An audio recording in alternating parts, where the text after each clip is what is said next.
আসসালামু আলাইকুম and good morning to you all. একটু দেরি হয়ে গেল, একটু কম্পিউটারের সমস্যা, মানে একটু স্লো আর কি কম্পিউটারটা, তার জন্য একটু দেরি হয়ে গেছে। সো যারা যারা লাইভ অলরেডি জয়েন করেছো একটু আমাকে জানাও যে তোমরা মানে সাউন্ড ক্লিয়ার আছে কিনা এবং তোমরা হচ্ছে মানে সাউন্ডটা শুনতে পাচ্ছ কিনা এবং ভিডিওটা ক্লিয়ার আছে কিনা।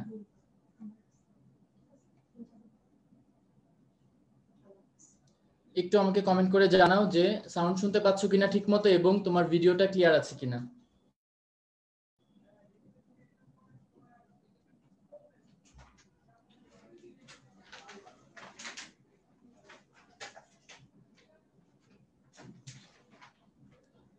আচ্ছা ঠিক আছে, সাউন্ড ভিডিও ক্লিয়ার আছে। তাহলে আমরা খুব দেরি না করে আমাদের ক্লাস শুরু করে দিব। এখনই একটু দেরি হয়ে গেছে, 15 মিনিটের মতো অলমোস্ট। তোমরা ধৈর্য নিয়ে বসেছিলা, যার জন্য মানে অসংখ্য ধন্যবাদ।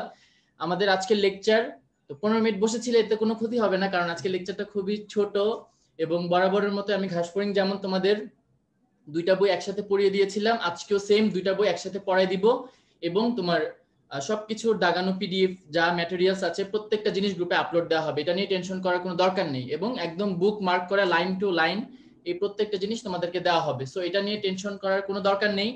আর হচ্ছে তোমার লেকচারটা একটু ছোট, আমি দুইটা বই একসাথে পড়াবো, সো বেশিক্ষণ সময় লাগবে না, ম্যাক্সিমাম 1.5 ঘন্টা। তো একটু ধৈর্য দিয়ে সবাই ক্লাসটা করে ফেলো ইনশাল্লাহ। একটু মনোযোগ দিয়ে ক্লাস করলে এই রুই মাছের উপর কোনো প্রবলেম থাকবে না। তারপরে যদি কোনো কিছু ছোটখাটো জিনিস বাকি থাকে, আমি সলভ ক্লাস আছে, সলভ ক্লাসে আমি জানো যে এক্সট্রা একটা পার্ট অ্যাড করি, কুইক রিভিশন। তো ওখানে হচ্ছে যদি এক্সট্রা কিছু থাকে সেই জিনিসগুলো আমি অ্যাড করে দিব এবং এই ক্লাস লেকচার দুইটা ভালো করে পড়ার পর ইনশাল্লাহ তুমি বলতে পারবা যে তোমার রুই মাছের উপর একটা পিএইচডি হয়ে গেছে। ঠিক আছে, তাহলে আমরা খুব বেশি দেরি না করে একটু আমি স্ক্রিনটা শেয়ার করে নিচ্ছি।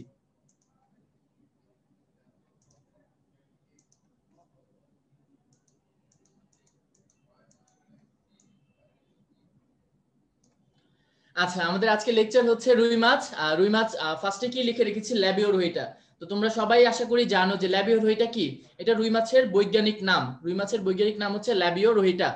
আর আমার পরিচয় বলতে অলরেডি ফেসবুক লাইভে আসছি, পরিচয় তো এমনি চলে আসছে। তো আমার নাম হচ্ছে হুসাইন মোহাম্মদ শাকিল, আমি ঢাকা মেডিকেল কলেজে আছি এখন, মানে K74 ব্যাচ, অর্থাৎ 5th ইয়ারে আর কি। এই যে তোমাদের মতো আমার অনলাইন ক্লাস শুরু হলো 2 দিন আগে, এখন আমিও অফিসিয়ালি 5th ইয়ার আর কি। আগের বার বলছিলাম যে ঝুলে আছি তোমাদের মতো, এখন ঝুলে নাই, এখন 5th ইয়ারের ক্লাস চলতেছে। তার মানে বলা যায় যে 5th ইয়ারে উঠে গেছি। ঠিক আছে, নেক্সট তুমি খেয়াল করো।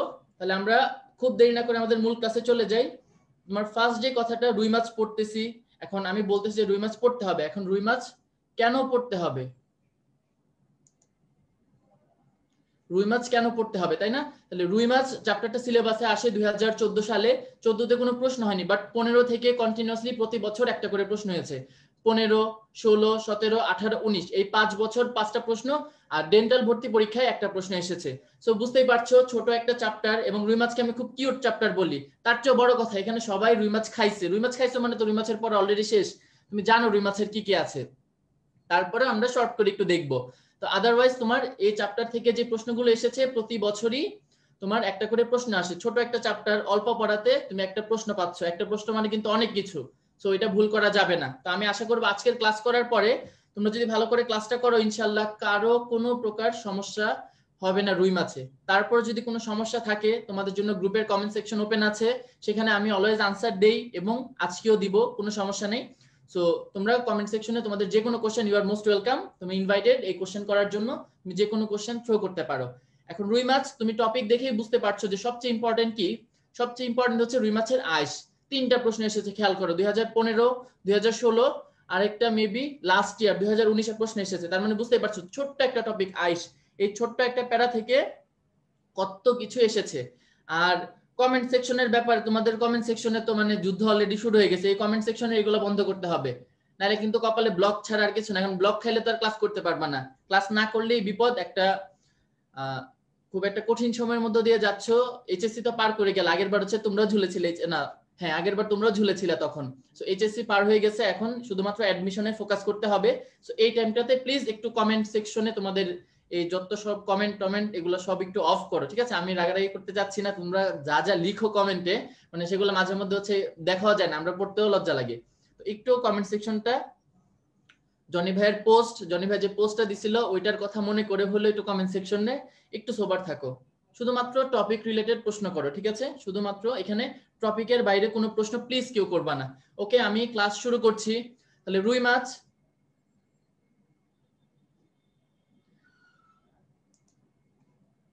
আমরা ফার্স্ট যে ওয়ার্ডটা পড়বো, তোমাদের সবাই একটু বইটা খোলো এবং স্ক্রিনে দেখো। যদি তোমাদের নতুন বই আমি দাগিয়ে নিয়ে এসেছি, তো নতুন বই আর পুরাতন বইয়ে কোনো পার্থক্য নাই তেমন রুই মাছে, একটা জিনিসে খালি পার্থক্য। সো তোমরা স্ক্রিনে দেখলেও পারো, আর তোমাদের বই দাগানোর ব্যাপার, ক্লাসের পরে তোমরা বই দাগাইতে পারবা, এই যে এক্সট্রা কথাগুলো সব লিখে নিতে পারবা, সবকিছু আপলোড দিয়ে দেওয়া হবে। এখন জাস্ট মনোযোগ দিয়ে ক্লাসটা করো, ক্লাসের পড়াগুলো শোনো, আর কোনো কিছু করার দরকার নেই। তাহলে খেয়াল করো, আমরা আমাদের পড়াটা শুরু করি। কি আছে? Major carp, minor carp. কি এটা? রুই মাছ। রুই মাছকে কার্প জাতীয় মাছ বলা হয়, তাই না? তাহলে রুই মাছকে বলা হয় কার্প জাতীয় মাছ। কেন? রুই মাছের বডির মধ্যে কি থাকে? মাথায় কোনো আইস থাকে না, কিন্তু সারা বডিতে সাইক্লয়েড আইস থাকে এবং তাদের বডির মধ্যে বায়োথলি বা পটকা পাওয়া যায়। এই জন্য রুই মাছকে বলা হয় কার্প জাতীয় মাছ। আমরা সামনে পড়বো এটা। এখন কার্প জাতীয় মাছকে দুইটা ভাগে ভাগ করেছে, একটা হচ্ছে মেজর কার্প আর একটা হচ্ছে মাইনর কার্প। কারা মেজর কার্প? একটা ক্রাইটেরিয়া দেওয়া দেখো, যাদের ওজন পরিণত বয়সে ইউজুয়ালি 1.5 কেজির বেশি এবং দৈর্ঘ্য হচ্ছে 100 সেন্টিমিটারের বেশি, অর্থাৎ 100 সেন্টিমিটার মানে কি তোমার 1 মিটার। তাহলে এই কথাটা খেয়াল রাখবা, মেজর কার্প যাদের ওজন 1.5 কেজির বেশি এবং দৈর্ঘ্য হচ্ছে 100 সেন্টিমিটারের বেশি, সেগুলোকে বলা হয় মেজর কার্প। আর বাদ বাকি ছোটখাটো যা আছে সব কি? Minor carp. কি পড়তে হবে তোমার? উদাহরণগুলো। এখন মেজর কার্পগুলো খেয়াল করো, কি কি আছে? রুই, কাতলা, মৃগেল এবং কালীবাউস। আর তোমার মাইনর কার্প কি আছে? বাটা এবং ঘনিয়া। এই যে আজমল স্যারের জুলজি বইয়ের কাভারিং এ কি আছে? সুন্দর একটা বাঘ আছে, তাই না? তাহলে মাইনর কার্পের নামগুলো তুমি বাঘ দিয়ে মনে রাখবা। বাঘের বা দিয়ে হচ্ছে বাটা, আর তোমার ঘ দিয়ে কি? ঘনিয়া। তাহলে মেজর কার্প, মাইনর কার্প সবাই এখনই মুখস্থ করে ফেলো, মেজর কার্প কোনটা, মাইনর কার্প কোনটা। তাহলে রুই, কাতলা, মৃগেল, কালীবাউস হচ্ছে মেজর কার্প, আর বাটা, ঘনিয়া হচ্ছে কি? Minor carp. নেক্সট চলে আসে আমরা আজমল স্যারের বইয়ের একদম ফার্স্ট পেজ, এটা সেপ্টেম্বর এডিশন। সো এটা নিয়ে তোমাদের টেনশন করার কোনো দরকার নাই, ঠিক আছে? এই যা যা আছে সবকিছু তোমাদের পিডিএফ আপলোড দিয়ে দেওয়া হবে। সো রুই মাছে খেয়াল করে, যে আমি ফার্স্টে বলেছি রুই মাছ কি মেজর কার্প, একটু আগে বললাম একটা কার্প জাতীয় মাছ, কার্পের মধ্যে কি? Major carp. কেন মেজর কার্প? সে ইউজুয়ালি তার লেংথ হয় 100 সেন্টিমিটারের বেশি এবং রুই মাছের কি হয়? ওজনটা 1.5 কেজির বেশি হয়। এই যে কাদের কার্প জাতীয় মাছ বলা হয় সেটাও তোমাদের বলা হয়ে গেছে। দেখো, মিঠা পানির যেসব মাছে মাথায় আইস থাকে না কিন্তু সারা দেহ সাইক্লয়েড আইসে আবৃত এবং তাদের দেহ গহ্বরে পটকা থাকে বা বায়ুথলি, তাদেরকে বলা হয় কার্প জাতীয় মাছ। তাহলে জাস্ট এটা র্যান্ডম একটু পড়ে নিবা, তোমার বেসিক ইনফরমেশন হচ্ছে ওই যে মেজর, মাইনর কার্প। তারপরে নেক্সট দেখো একটা কথা বলা, হালদা নদীর রুইয়ের রেণু পোনা বা ডিম পোনা, এটা কয়দিন বয়সের পোনা? 4 দিন বয়স। এটাতে আমি লাস্টে আসবো, ঠিক আছে? এটা একটু ঝামেলা আছে, তাহলে জাস্ট এই লাইনটা খেয়াল রাখো। হালদা নদীর রুইয়ের পোনা মানে যেটা রেণু পোনা বা ডিম পোনা, সেটার বয়স কত? 4 দিন। আর যেটা পড়তে হবে, আমি তোমাদের ঘাসফড়িং পড়ানোর সময় বলেছি যে সেকেন্ড চ্যাপ্টারে তোমার যে 3টা প্রাণী আছে, 3টা প্রাণীর শ্রেণীতাত্ত্বিক অবস্থান খুবই ইম্পর্টেন্ট, খুব ভালো করে জানতে হবে। এখন রুই মাছ, তার মধ্যে সবচেয়ে ইম্পর্টেন্ট কিন্তু রুই মাছই। তাহলে রুই মাছ কোন ধরনের? রুই মাছ তো খাইছো, তার মানে এটা কাটা আছে, জানো না? তো ভেজিটেরিয়ান হলে সেটা তো কোনো কথা নাই, ঠিক আছে? ভেজিটেরিয়ান হলে সেটা নিয়ে কোনো টেনশন করার দরকার নেই। তোমার রুই মাছ যেটা আছে, তো মাছের মধ্যে কাটা আছে তুমি জানো, তার মানে রুই মাছ কি? মানে ওই কাটাটা, সেন্ট্রাল যে কাটাটা, মেরুদণ্ড বলতে পারো ওটাকে, তাই না? তাহলে রুই মাছ কি? একটা কর্ডাটা এবং সে কি? ভার্টিব্রাটার মধ্যে অন্তর্ভুক্ত। অবশ্যই মাছ কর্ডাটার মধ্যে, কর্ডাটার প্রথম ইয়েটাই হচ্ছে মাছ। তারপর রুই মাছের শ্রেণী কি? অ্যাক্টিনোপটেরাইজি। এই অ্যাক্টিনোপটেরাইজি থেকে তোমার রুই মাছের 2টা বৈশিষ্ট্য এসেছে। অ্যাক্টিনোপটেরাইজি থেকে রুই মাছের 2টা বৈশিষ্ট্য কি কি? সেটা হচ্ছে রুই মাছের যে আইস আছে, আইসটা হচ্ছে সাইক্লয়েড আইস। আর রুই মাছের লেজটা হচ্ছে কি? লেজটা হচ্ছে হোমো সার্কাল ধরনের লেজ। তাহলে রুই মাছের আইস কি? সাইক্লয়েড, আর লেজ হচ্ছে হোমো সার্কাল ধরনের লেজ। এটা কিন্তু অ্যাক্টিনোপটেরাইজি শ্রেণীর বৈশিষ্ট্য, তোমরা ফার্স্ট চ্যাপ্টারটা পড়েছো, সেখানে আছে এটা। তারপর তোমার আছে কি? অর্ডারকে বলা হয় কি? সিপ্রিনিফর্মিস। তারপর ফ্যামিলি, আগেই বলেছি ফ্যামিলিতে কি? আইডিএই এই ওয়ার্ডটা থাকে। ফ্যামিলিতে হচ্ছে আইডিএই, ফ্যামিলিতে হচ্ছে তোমার আইডিএই এই ওয়ার্ডটা থাকে। আচ্ছা, আমি জুম করে নিয়েছি অনেক বেশি, মানে 176% জুম করা, তো অনেক বেশি জুম করা। তারপরে যদি মনে হয় যে তোমার কোনো সমস্যা আছে, তুমি হচ্ছে গিয়ে একটু ফুল স্ক্রিন করে নাও। ফুল স্ক্রিন করলে একদম সব ক্রিস্টাল ক্লিয়ার দেখা যাবে। সো তোমার শ্রেণীতাত্ত্বিক অবস্থান পড়তে হবে। কি বললাম? ফাইলাম কর্ডাটা, সাব ফাইলাম হচ্ছে কি? ভার্টিব্রাটা। তারপর ক্লাস বা শ্রেণী হচ্ছে অ্যাক্টিনোপটেরাইজি। তারপর অর্ডার হচ্ছে সিপ্রিনিফর্মিস। ফ্যামিলি কি? সিপ্রিনিডি। আইডিএই থাকা মানে কি? সেটা ফ্যামিলি। তারপর জেনাস ল্যাবিও, আর ইয়ে হচ্ছে কি? লোহিটা, ঠিক আছে? তাহলে এটা একটু পড়ে নিতে হবে। এবার চলে আসো, আমরা চলে আসি রুই মাছের স্বভাব। এখন রুই মাছ কোন ধরনের খাওয়া দাওয়া করে? তাহলে দেখো, জীবনের প্রাথমিক দশায় মানে একদম প্রাথমিক দশা যখন সে যখন একদম ছোট থাকে, একদম জাস্ট ডিম ফুটে বের হইছে, তখন সে কি খায়? প্লাঙ্কটন জাতীয় খাবার, অর্থাৎ দুই ধরনের প্লাঙ্কটন, প্রাণী প্লাঙ্কটন এবং উদ্ভিদ প্লাঙ্কটন, দুইটাই হচ্ছে খায়। তারপরে যখন আরেকটু বড় হয় সেটা হচ্ছে আঙ্গুলিপনা দশায়, আমরা পরে আসবো, ঠিক আছে, কোন দশাটা কি। আঙ্গুলিপনা দশায় সে কি খায়? সে হচ্ছে প্রধানত প্রাণী প্লাঙ্কটন খায়, তখন কিন্তু উদ্ভিদ প্লাঙ্কটন খায় না। তাহলে অপশন খেয়াল করে আনসার করতে হবে। আঙ্গুলিপনা দশায় কিন্তু উদ্ভিদ প্লাঙ্কটন খায় না, কি খায় তখন? প্রাণী প্লাঙ্কটন। এর সাথে তিনটা খাবার, এই তিনটা জিনিস ইম্পর্টেন্ট। কি কি? ডেসমিড, ফাইটোফ্লাজিলেট এবং শৈবাল রেণু। কি কি বললাম? ডেসমিড, ফাইটোফ্লাজিলেট এবং শৈবাল রেণু। প্রশ্ন দিবে রুই মাছ আঙ্গুলিপনা দশায় কোন খাবারটি গ্রহণ করে না? অপশন দিবে প্রাণী প্লাঙ্কটন, ডেসমিড, ফাইটোফ্লাজিলেট, তারপর হচ্ছে উদ্ভিদ প্লাঙ্কটন দিয়ে দিবে। কিন্তু উদ্ভিদ প্লাঙ্কটন তো নাই, উদ্ভিদ প্লাঙ্কটন হচ্ছে সে প্রাথমিক দশায় খায়, সে কিন্তু আঙ্গুলিপনা দশায় উদ্ভিদ প্লাঙ্কটন খায় না। সো এটা মনে রাখতে হবে। নেক্সট দেখো কি বলেছে, অ্যাডাল্ট যে রুই মাছটা সেটা হচ্ছে শাকাশি, অর্থাৎ তৃণভোজী রুই মাছ। এটা আমি আগেই বলেছিলাম ঘাসফড়িং এর ক্লাসে। তারপর জানতে হবে কি রুই মাছে ফুলকা রেখার থাকে। ফুলকা রেখাটা কি এটা আমরা পরে ছবি সহ দেখবো। তো ফুলকা রেখার দেখে কি বোঝা যায়? সে হচ্ছে সব খাবার একদম ছেকে ছেকে ছেকে ছেকে খায়। আর লাস্ট যে কথাটা মনে রাখতে হবে, এই পেজের সবচেয়ে ইম্পর্টেন্ট ইনফরমেশন, রুই মাছ কত ডিগ্রি তাপমাত্রার নিচে বাঁচতে পারে না? উত্তর হচ্ছে 14 ডিগ্রি। এটা অনেক বেশি ইম্পর্টেন্ট, হয়তোবা দেখবে এবার এবছর পরীক্ষা এটাই দিয়ে দিচ্ছে, অলরেডি ডেন্টাল পরীক্ষায় চলে আসছে এটা, দেখবা যে এই বছর আবারও দিতে পারে। সো রুই মাছ কত ডিগ্রি নিচে বাঁচতে পারে না? উত্তর হচ্ছে 14 ডিগ্রি সেলসিয়াস। ঠিক আছে, এটা খুব ভালো করে মুখস্থ করতে হবে। ওকে, তারপরে আসি আমরা রুই মাছের বাহ্যিক গঠন। এটা আমি বলেছিলাম আগে যে সেকেন্ড চ্যাপ্টারের তিনটা প্রাণীর একটা কমন বৈশিষ্ট্য, তাদের বডির তিনটা পার্ট। রুই মাছের দেহেরও কি তিনটা পার্ট, মাথা, দেহকাণ্ড এবং লেজ। বাহ্যিক গঠনের 3 নাম্বার লাইনে খেয়াল করো, দেহ 3টি অংশে বিভক্ত, মাথা, দেহকাণ্ড এবং লেজ। আর আরেকটা কথা যেটা বলা, রুই মাছ যখন পানিতে চলাচল করে, এই চলনের সময় তাদের গতিটা বাধা পায় না, মানে পানিতে কেউ তাকে রেস্ট্রিকশন দেয় না। ঠিক আছে, এই রেস্ট্রিকশন না দেওয়ার কারণে রুই মাছের আকৃতিকে কি বলা হয়?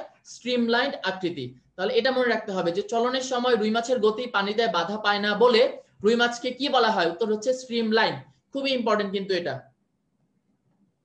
তারপরে আমরা ইন্ডিভিজুয়াল পার্টের বর্ণনাতে চলে যাই। রুই মাছের মাথা সবার আগে। মাথা থেকে কি জানতে হবে? মাথার মধ্যে ম্যাক্সিলারি বার্বেল থাকে। তো ম্যাক্সিলারি বার্বেল জিনিসটা কি? এটা একদম মাথায় এই যে ঠোঁটের কাছাকাছি অঞ্চলে দুইটা মানে গোলাকার পিণ্ডাকৃতির ডিম্বাকার অংশ। তাহলে জাস্ট ছোট ম্যাক্সিলারি বার্বেল, এই যে দেখো ঊর্ধ্ব চলে থাকে। তাহলে জাস্ট এমনি নরমাল মনে রাখো যে মাথার মধ্যে ম্যাক্সিলারি বার্বেল থাকে। আর মাথা থেকে তোমাকে আরো দুইটা খুবই ইম্পর্টেন্ট ইনফরমেশন পড়তে হবে। সেটা কি? এই যে দেখো একটা ওয়ার্ড হচ্ছে কানকো, একটা হচ্ছে ব্রাঙ্কিওস্টেগাল পর্দা। সবাই মোটামুটি মোরলেস মাছ দেখছো। তো মাছের কি এই যে এই পার্টটাতে একটা মানে মানে দরজার মতো, ঠিক আছে না, দরজার খুপড়ির মতো মনে হয় যে এটা কি মাছের কানকো বা ওপারকুলাম। এটা কি করে? তার সম্পূর্ণ ফুলকা প্রকোষ্ঠ, এই কানকোটা যখন উঠাবা, নেক্সট যেদিন বাসায় মাছ আনবে এই কানকোটা উঠায় দেখবা, দেখবা যে ভিতরে কি লাল লাল সুতার মতো দেখা যাচ্ছে, ওগুলো কি ফুলকা। তাহলে এই যে ফুলকা, এগুলো কোথায় থাকে? ফুলকা প্রকোষ্ঠের ভিতর। এই ফুলকা প্রকোষ্ঠকে কে ঢেকে রাখে? উত্তর হচ্ছে কানকো বা ওপারকুলাম। আর তোমার এই যে কানকোটা যখন উপরে উঠাই, তুমি বাসায় মাছ আনলে দেখবা কানকোটা উপরে উঠাইলে দেখবা একটা পাতলা পর্দা আছে, একটু স্বচ্ছ একটু অস্বচ্ছ, মানে সেমি পারমিয়েবল বলতে পারো। তো এই পর্দাটাকে বলা হয় ব্রাঙ্কিওস্টেগাল পর্দা। এই ব্রাঙ্কিওস্টেগাল পর্দাটা কি করে? দেখো ফুলকা প্রকোষ্ঠের যে ছিদ্র, বড় অর্ধচন্দ্রাকৃতির ছিদ্র, ওই ছিদ্রটাকে ঢেকে রাখে। তাহলে এই কথাটা সবার যাতে মনে থাকে, ফুলকা প্রকোষ্ঠকে ঢাকে হচ্ছে কানকো, আর ফুলকা প্রকোষ্ঠের ছিদ্রকে ঢাকে কে? ব্রাঙ্কিওস্টেগাল পর্দা। খুব ইম্পর্টেন্ট, ভালো করে মনে রাখতে হবে দুইটা, একদম ক্লিয়ার কাট কথা। নেক্সট চলে আসো রুই মাছের বডির সেকেন্ড পার্ট, সেটা হচ্ছে কি? দেহকাণ্ড।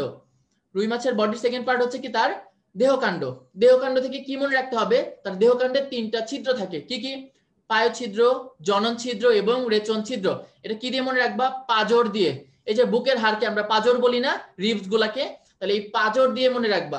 পাজর মানে কি? পাজরের পা দিয়ে হচ্ছে পায় ছিদ্র, জ দিয়ে জনন ছিদ্র, র দিয়ে রেচন ছিদ্র।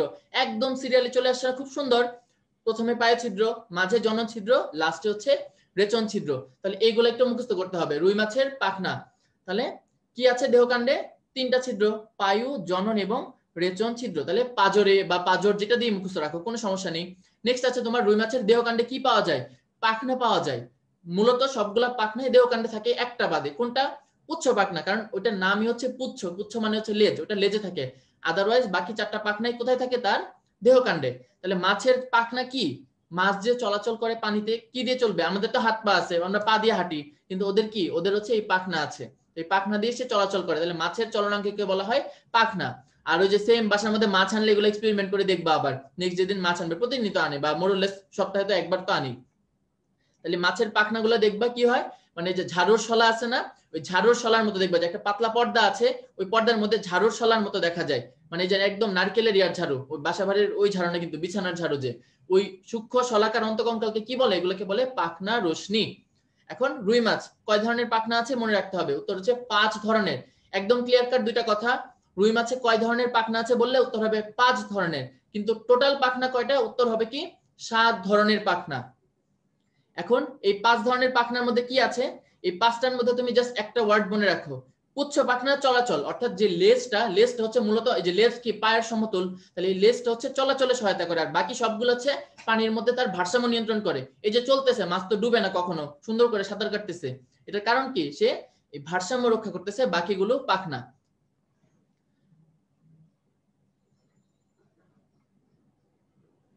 আর লাস্ট কি পয়েন্ট পড়তে হবে, লেজে কি আছে, জাস্ট একটা কথাই পড়বা, রুই মাছের লেজ বা পুচ্ছ পাখনা কি থাকে, লেজের মধ্যে মানে লেজটা হচ্ছে হোমো সার্কেল, অর্থাৎ দুইটা সাইড সেম হবে। আমি একটু এখানে এই যে দেখো লেজটা কিরকম, একদম হোমো সার্কেল লেজ, দুই সাইড একদম মাঝখান বরাবর কাটলে দ্বিপার্শ্বীয় প্রতিসম হয়ে যায় একদম। আচ্ছা, তারপরে একটু কথা বলতে চাই, আমি আগে বলে নেই যে রুই মাছের বডিতে কি থাকে, তার দেখো দেহকাণ্ডের মাঝ বরাবর দুইটা পার্শ্ব রেখা থাকে, তোমাদের বইয়ে দেখো এই যে পাখনাগুলো আছে, এই পাখনাগুলো আমি 5-7 এর কাহিনী আবারও বলবো, স্লাইডে দেখানো হবে। তাহলে তোমার এই যে রুই মাছের দেহকাণ্ডের মধ্যে একটা রেখা থাকে, এই রেখাকে কি বলা হয়, পার্শ্ব রেখা। ঠিক আছে, দেহকাণ্ডে কি থাকে, পার্শ্ব রেখা। এই পার্শ্ব রেখা হচ্ছে তোমার, একটু পার্শ্ব রেখার ডিটেইলস পড়তে হবে, ডিটেইলসে আমি একটু আসি।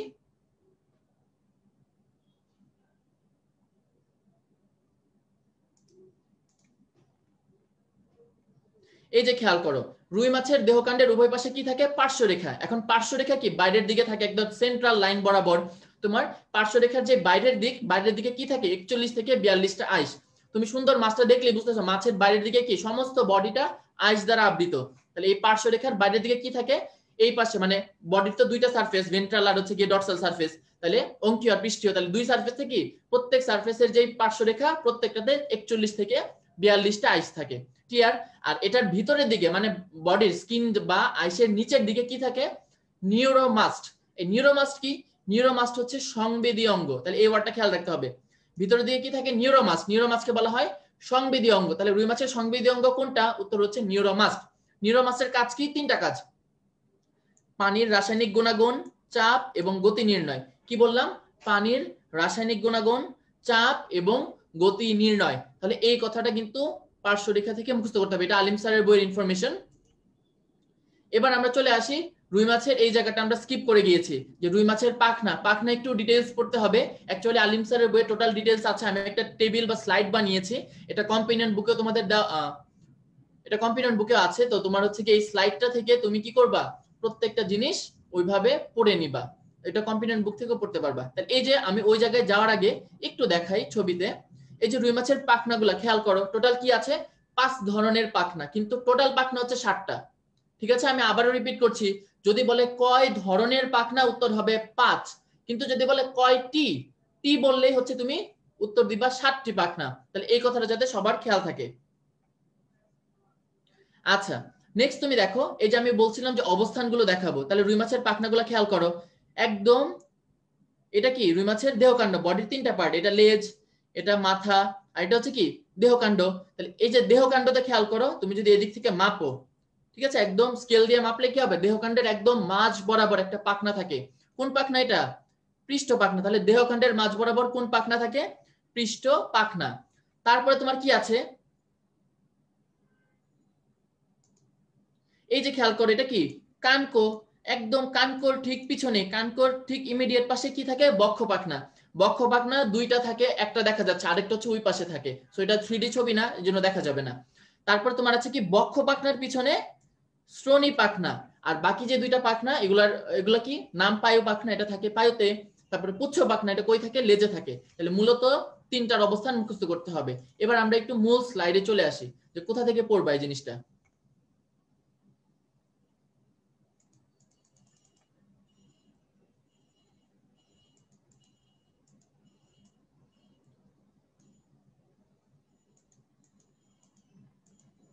ওকে, খেয়াল করো, রুই মাছের পাখনা, এই যে আমি লাইনটা লিখে দিয়েছি, 5 ধরনের মোট 60টি পাখনা আছে, তার মানে বোঝাই যাচ্ছে 5 ধরনের 5টা আছে, সাথে 2টা এক্সট্রা, তার মানে 2টা পাখনা কি ডাবল করে থাকবে। কোনগুলা সেগুলা? এই যে দেখো পযুক্ত মানে অযুগ্ম কথাটা আমি লিখেছি। পযুক্ত মানে অযুগ্ম মানে কি? এই যে দেখো তোমার পাখনাগুলা, পৃষ্ঠ পাখনা, তারপর তোমার পায়ু পাখনা আর পুচ্ছ পাখনা, এই তিনটা কি? এই তিনটা পাখনা প দিয়ে না, তাহলে এই তিনটা পাখনা কয়টা করে থাকবে? উত্তর হচ্ছে এই তিনটা পাখনা থাকে হচ্ছে একটা করে। আর বাকি যে 2টা পাখনা, এই যে বক্ষ আর শ্রোণী, এই 2টা ওয়ার্ডে কি প আছে? প নাই, তাহলে এগুলো হচ্ছে ডাবল করে থাকে। ওকে, তারপরে পাখনা রশ্মি সংখ্যাগুলো মুখস্থ করতে হবে। তোমার বাম সাইডে যেগুলো আছে এগুলো হচ্ছে আজমল স্যারের বইয়ের, আর আলিম স্যারের বইয়ে সেম ইনফরমেশনই দেওয়া, জাস্ট একটু 19-20। কেমন? যেমন পাখনা রশ্মি পৃষ্ঠ পাখনা আজমল স্যারের বলা 14 থেকে 16, কিন্তু আলিম স্যারে কি বলা? 15 থেকে 16। ঠিক আছে, সংখ্যাগুলো পড়তে হবে তোমার। ফার্স্ট যে পার্টটা বা যে অংশ সংস্থানটা পড়তে হবে সংখ্যাগুলো, এবং ডেইলি এক্সামের জন্য তো অবশ্যই পড়তে হবে, রেগুলার এক্সামের জন্য মাস্ট। তাহলে তোমার পাখনা রশ্মি কি আছে? 14 থেকে 16টা এখনই মুখস্থ করে নাও। তাহলে পৃষ্ঠ পাখনা থেকে 14 থেকে 16, আলিম স্যারের বই কি বলেছে? 15 থেকে 16, তাহলে এই 15 থেকে 16 কি 14 থেকে 16 এর মাঝখানেই পড়তেছে। তারপরে বক্ষ পাখনা আজমল স্যারের বই 17 থেকে 18, আর আলিম স্যারের বই কি বলা? উত্তর হচ্ছে 16 থেকে 17, কাছাকাছি নাম্বার কিন্তু। তারপর শনি পাখনা দুই বই বলা 9টা থাকে, মানে পাখনা রশ্মি। তারপরে তোমার পায়ু পাখনা কি থাকে? 6 থেকে 7টি, আজমল স্যারের বইয়ের মতে, মানে আজমল স্যারের বই হচ্ছে রেঞ্জে দেওয়া। আর যদি সিঙ্গেল অপশন থাকে কি উত্তর দিবা 7টি, কারণ তখন প্রশ্নটা আলিম স্যারের বই থেকে হয়েছে। আর লাস্ট পুচ্ছ পাখনা, এটা নিয়েও তোমার 2টা বই হচ্ছে গিয়ে কি, 2টা বই সেম কথা বলেছে যে পুচ্ছ পাখনায় 19টা করে পাখনা রশ্মি থাকে। তাহলে একটু সংখ্যাগুলো মুখস্থ করে নাও চট করে, ঠিক আছে, কোনো সমস্যা নেই, এগুলো ইজিলি মুখস্থ হবে। নেক্সট তুমি দেখো অবস্থান। অবস্থান অলরেডি আমি পড়াই ফেলছি। এই যে দেখো দেহকাণ্ডের মাঝ বরাবর কোনটা থাকে? পৃষ্ঠ পাখনা, যে দেখাছিলাম ছবিতে। তারপরে যে কানকর পিছনে কোনটা? বক্ষ পাখনা। আর বক্ষ পাখনার উভয় পাশে থাকে শনি পাখনা। লাস্টের 2টা বলা হয়েছে পায়ু পাখনা, পায়ুতে লেজ মানে পুচ্ছ পাখনা থাকে লেজে। এবার চলে আসি একটু কঠিন পার্ট, সেটা হচ্ছে কাজ। তাহলে কাজগুলো কিন্তু খুব ভালো করে তোমাকে মুখস্থ করতে হবে। তাহলে কাজগুলোতে একটু দেখো, এখানে আমি খুব বেশি কিছু বলবো না, এগুলো তো ম্যাক্সিমামই মুখস্থ করার জিনিস। 2-1টা জিনিস আছে একটু শব্দের পার্থক্য। যেমন কাজের মধ্যে সবচেয়ে ইম্পর্টেন্ট কাজ, দেখো আমি হাইলাইট করে লিখে রেখেছি, বোল্ড করে লিখা, প্রধান চলনাঙ্গ হিসেবে কাজ করে। একটু আগেও বলেছিলাম যে রুই মাছের যে পাখনা আছে 5টা, তার মধ্যে কি হয়? 4টা হচ্ছে ভারসাম্য রক্ষা করে, শুধুমাত্র একটা পাখনা হচ্ছে তার কি চলনে সহায়তা করে, এটাকে বলে চলন অঙ্গ। তাহলে সেই পাখনাটা কোনটা? পুচ্ছ পাখনা। ওকে, আর এখান থেকে তুমি অবশ্যই কাজগুলো পড়বা। 2টা জিনিস আছে একটু কাছাকাছি, দেখো পৃষ্ঠ পাখনার 2 নাম্বার কাজ হঠাৎ ঘুরতে বা থেমে যেতে সাহায্য করে, আর তোমার শনি পাখনাতে কি বলা? দ্রুত ঘুরতেও থামতে সাহায্য করে। তাহলে 2টা একদম কাছাকাছি ইনফরমেশন না? কি দিয়ে মনে রাখবা? দেখো এখানে কি বলছে? হঠাৎ। তাহলে হঠাৎ ঘোরা মানে কি? ঠ আছে, এটা কি পৃষ্ঠতে ঠ আছে না? অন দা আদার হ্যান্ড তোমার শ্রোণীতে কোনো ঠ নাই।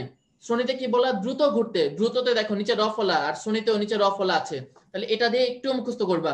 ওকে, তাহলে তোমার কি বললাম? হঠাৎ ঘুরতে বললে উত্তর হবে পৃষ্ঠ পাখনা, হঠাৎের ঠ আছে ওটা হচ্ছে পৃষ্ঠ। আর শনি পাখনা কি? শনির নিচে র ফলা, তাহলে দ্রুতর নিচেও কি র ফলা আছে, তাহলে একটু এটা মুখস্থ করে নিবা। ওকে,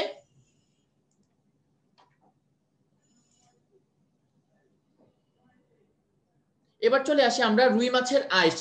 এটা হচ্ছে সবচেয়ে ডিবেটেবল জিনিস। আমি জানি তোমরা অনেকে হচ্ছে গিয়ে কম্পিনিয়ন বুকের ছবি তুলে দিছো যে ভাইয়া 2015তে একটা প্রশ্ন এসেছিল যে নিচের কোন মাছে সাইক্লয়েড আইস দেখা যায়নি। সবাই একটু মনোযোগী হও, একটু ক্লিয়ার করে শুনো। রুই মাছের কি প্রশ্নটা এসেছিল? নিচের কোন মাছে সাইক্লয়েড আইস দেখা যায় না? অপশন ছিল তোমার কার্প জাতীয় মাছ, রুই মাছ, ইলিশ আর স্যামন। তাহলে এই প্রশ্নের আনসার কি হবে? অ্যাকচুয়াল কথা যেটা হচ্ছে তোমার প্রতি 4টা মানে 4টা অপশনই সঠিক, 4টাতেই সাইক্লয়েড আইস দেখা যায়। তাহলে তুমি আনসার কিভাবে ডিটারমাইন করবা? আনসার হচ্ছে তোমার এই যে প্রশ্নটা আসছে, প্রশ্নটা সম্পূর্ণ আলিম স্যারের বইয়ের হুবহু কপি। প্রত্যেকটা অপশন হচ্ছে আলিম স্যারের বই থেকে। দেখো সকল কার্প আলিম স্যারের বইয়ের কথা, তাহলে ওইটা অপশনে কোত্থেকে আসলো? যদি তোমার আজমল স্যার থেকে করতে সেটাকে আসতো না, আজমল স্যারের তো এরকম কিছু নাই। তারপরে যে স্যামন, স্যামনের কথা শুধুমাত্র আলিম স্যারের বইয়ে বলা, আজমল স্যারের বই স্যামন নিয়ে কিছু বলাই নাই। তাহলে এই প্রশ্নটা আলিম স্যারের বই থেকে এসেছে। এই জন্য তোমার ইলিশ যদিও সাইক্লয়েড, ইলিশে অবশ্যই সাইক্লয়েড আইস থাকে মাস্ট, কিন্তু যেহেতু প্রশ্নটা ওই বই থেকে এসেছে এবং হুবহু লাইন ওয়াইজ, বইয়ের হুবহু লাইন ওয়াইজ এটার উত্তর ইলিশ হবে। ঠিক আছে, এটা নিয়ে যাতে এরপর আর কারো কনফিউশন না থাকে। তারপর আমি জানি ক্লাসের পরে হচ্ছে কি 2-1 জন আবার দিবে ভাই এটার উত্তর ইলিশ কেন। তাহলে যারা যারা শুনতেছো প্লিজ এটা মাথায় ঢুকাই নাও, এটা আলিম স্যারের হুবহু লাইন ওয়াইজ উত্তর হচ্ছে ইলিশ হবে, কিন্তু সত্যি কথা বলতে কি সবগুলা মাছেই সাইক্লয়েড আইস পাওয়া যায়, এটা যাতে আর কারো ভুল না হয়। আর কি বলা আলিম স্যারের বইয়ে তুমি জানো রুই মাছের আইসটা কেমন, সাইক্লয়েড আইস। আর আলিম স্যারের বইয়ে আরো এক্সট্রা কথাবার্তা বলা কি সকল কার্প জাতীয় মাছ, তারপরে তোমার স্যামন মাছ আর লাংফিশ, এই 3 ধরনের মাছে কি থাকে, এই 3 ধরনের মাছ হচ্ছে সাইক্লয়েড আইস থাকে। তাহলে এই কথাটা আলিম স্যারের বইয়ের মনে রাখবা। তাহলে স্যামন মাছে অবশ্যই সাইক্লয়েড, গুগলে সার্চ দাও সাইক্লয়েড আইস হবে। তারপর নেক্সট দেখো কি বলছে, এই যে আইসটা আছে, তো আইসের মধ্যে অস্থি উপাদান জমা হয়, এখন কোথাও কম কোথাও বেশি, যেখানে বেশি জমা হয় সেটা কি একটু উঁচু হবে, আর যেখানে কম জমা হয় সেটা কি, সেটা হচ্ছে তোমার নিচু হবে। তাহলে উঁচু এবং নিচু, উঁচু গুলাকে বলে আল, নিচু গুলাকে বলে খাদ। কি পড়তে হবে তোমার, এই যে উঁচু আলগুলা আছে, এই উঁচু আলগুলাকে কি বলা হয়, সার্কুলাস বা বৃদ্ধি রেখা। এগুলা দ্বারা কি করা যায়, নামই বলছে বৃদ্ধি রেখা, তার মানে মাছের বৃদ্ধি নির্ণয় করা যায় এটা দিয়ে। তাহলে সার্কুলাস বা বৃদ্ধি রেখা কাজ কি, এটা দিয়ে মাছের বৃদ্ধি নির্ণয় করা যায়। এবং একটা ইম্পর্টেন্ট প্রশ্ন আমার বছর এসেছিল 2016 সালে, যে রুই মাছের আইসের বৃদ্ধি কখন ভালো দেখা যায়। এই সাইক্লয়েড আইস কিন্তু লাস্ট ইয়ারের প্রশ্ন। রুই মাছের আইসের বৃদ্ধি ভালো দেখা যায় বসন্ত এবং গ্রীষ্মকাল। এখন এটা কেন বলতেছি, কারণ মাছের ক্ষেত্রে যেটা হয় যে মাছ বললে মানে আবেগের তাড়নায়, যে বর্ষাকালে তো বড় বড় মাছ পাওয়া যায়, এই যে নদী সব জায়গার মধ্যে তোমার বর্ষাকালে কি বড় বড় মাছ পাওয়া যায়, তার মানে সবাই ভাববে যে মাছ মনে বর্ষাকালে বড় হয়, কিন্তু না। মাছের আইসের বৃদ্ধি বা বয়স মানে বৃদ্ধিটা তার কখন ভালো দেখা যায়, উত্তর হচ্ছে বসন্তকাল এবং গ্রীষ্মকাল। কেউ আবেগের তাড়নায় বর্ষাকাল তাকাবে না প্লিজ, এটা সবার প্রতি রিকোয়েস্ট, একটু ভালো করে মনে রাখো বসন্ত গ্রীষ্ম, কোনো বর্ষাকাল নাই, এটা যাতে সবার মাথায় থাকে। নেক্সট দেখো তোমার কিছু এক্সট্রা ইনফরমেশন কোথা থেকে, আলিম স্যার থেকে। কি বলেছে, প্রধান প্রতিরক্ষাকারী অঙ্গ, খুবই স্বাভাবিক, আমাদের স্কিন, এই যে আমাদের বডির যে ইন্টারনাল জিনিসগুলো আছে, আমাদের বডিকে ইনফেকশন থেকে কারা রক্ষা করতেছে, স্কিন। আমাদের বডি পার্টগুলো যদি ওপেন থাকতো, তার মানে বুঝতেছো কত রকমের ধুলাবালি জমে ইনফেকশন হইতো, এটা কে প্রতিবন্ধকতা করতেছে, উত্তর হচ্ছে, উত্তর কি, উত্তর হচ্ছে তোমার স্কিন। তাহলে এই যে স্কিন প্রতিবন্ধকতা তৈরি করতেছে, ওদের ক্ষেত্রে ওদের স্কিন কি, ওদের আইস হচ্ছে ওদের ক্ষেত্রে ওদের স্কিন। তাহলে আইস কি, মাছের প্রধান প্রতিরক্ষাকারী অঙ্গ, খুব ক্লিয়ার। তারপরে আইসগুলো কোথা থেকে সৃষ্টি হয়, ত্বকের ডার্মাল স্তর, ইপিডার্মাল না, হাইপোডার্মাল না, এন্ডোডার্মাল না, ওয়ার্ডটা কি ডার্মাল, তাহলে খেয়াল রাখবা ডার্মাল স্তর থেকে উৎপন্ন। তারপর রাসায়নিক গঠন কি দিয়ে, আইস হচ্ছে চুন এবং কোলাজেন তন্তু দিয়ে, তন্তু ওয়ার্ডটা আমি লিখতে মিস করে গেছি। তাহলে রাসায়নিক গঠন কি চুন এবং কোলাজেন তন্তু, সবকিছু কম্পেনিয়ন বুকে আছে, এভরিথিং। তারপরে কালারটা হচ্ছে রূপালী বর্ণ, ইম্পর্টেন্ট না। তারপরে তোমার কি আছে, ফোকাস বা নিউক্লিয়াস। ফোকাস বা নিউক্লিয়াস কি, এটা আইসের কেন্দ্রকে বলা হয় ফোকাস বা নিউক্লিয়াস। রুই মাছের আইসের কেন্দ্রকে, তাহলে ফোকাস, তুমি যদি অপশনে নিউক্লিয়াস দেখো, নিউক্লিয়াস কি কোষের কেন্দ্র, সেন্টারকে বলা হয় নিউক্লিয়াস। তাহলে আবার নিউক্লিয়াস দেখে এটা ভাইবো না যে এটা তো বোটানির, রুই মাছের মধ্যে বোটানির প্রশ্ন থেকে এসে পড়লো, তাই না, কোষের গঠনের প্রশ্ন থেকে আসলো। সো খেয়াল রাখবা আইসের কেন্দ্রকে আলিম স্যারের বই এক্সট্রা একটা কথা বলেছে ফোকাস বা নিউক্লিয়াস, তাহলে এই কথাটা যাতে মনে থাকে। আর দেখো তোমার আরেকটা কথা, সেটা হচ্ছে কি, এই যে আইস, আইসের কাজ দেওয়া, একটা কাজ অলরেডি তুমি পড়ছো, আমি অলরেডি এতক্ষণ পড়াই ফেলছি। কি, একটু আগে বলছিলাম না যে অ্যাক্টিনোপ্লেরেজি হওয়ার কারণে তার আইসটা সাইক্লয়েড, তার মানে কি মাছের শ্রেণীবিন্যাসে সহায়তা করে। আর সার্কুলাসের কথা বললাম, সেটা কি বয়স এবং বৃদ্ধি হার নির্ণয়। জাস্ট 2 নাম্বার কাজটা মুখস্থ করতে হবে, বড় করে লেখা কি, চলনের সময় পানির বাধা হ্রাস করে। কি বললাম, চলনের সময় পানির বাধা হ্রাস করে। ওকে, এবার হচ্ছে তোমাদের জন্য 1 মিনিট সময়, তোমরা জিনিসগুলো আবার দেখে নাও। আমি হচ্ছে একটা স্পট এক্সাম নিব, 3টা প্রশ্ন থাকবে। ওকে,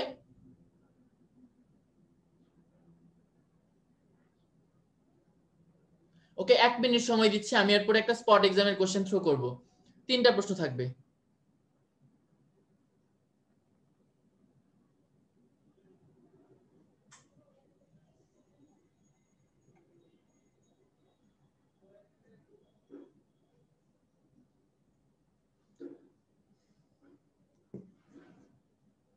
আচ্ছা, ওই 1 মিনিট নীরবতা পালনের মতো 1 মিনিট শেষ হয়ে গেছে 30 সেকেন্ডে।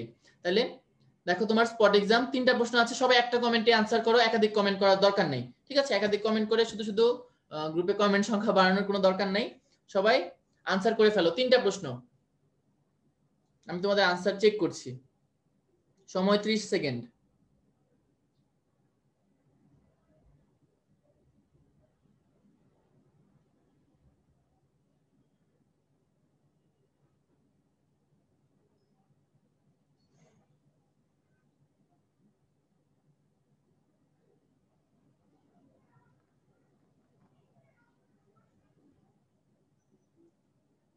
আচ্ছা, একজন বলতেছে এত সুন্দর করে দেওয়া নাই কম্পিনেন্ট বুকে।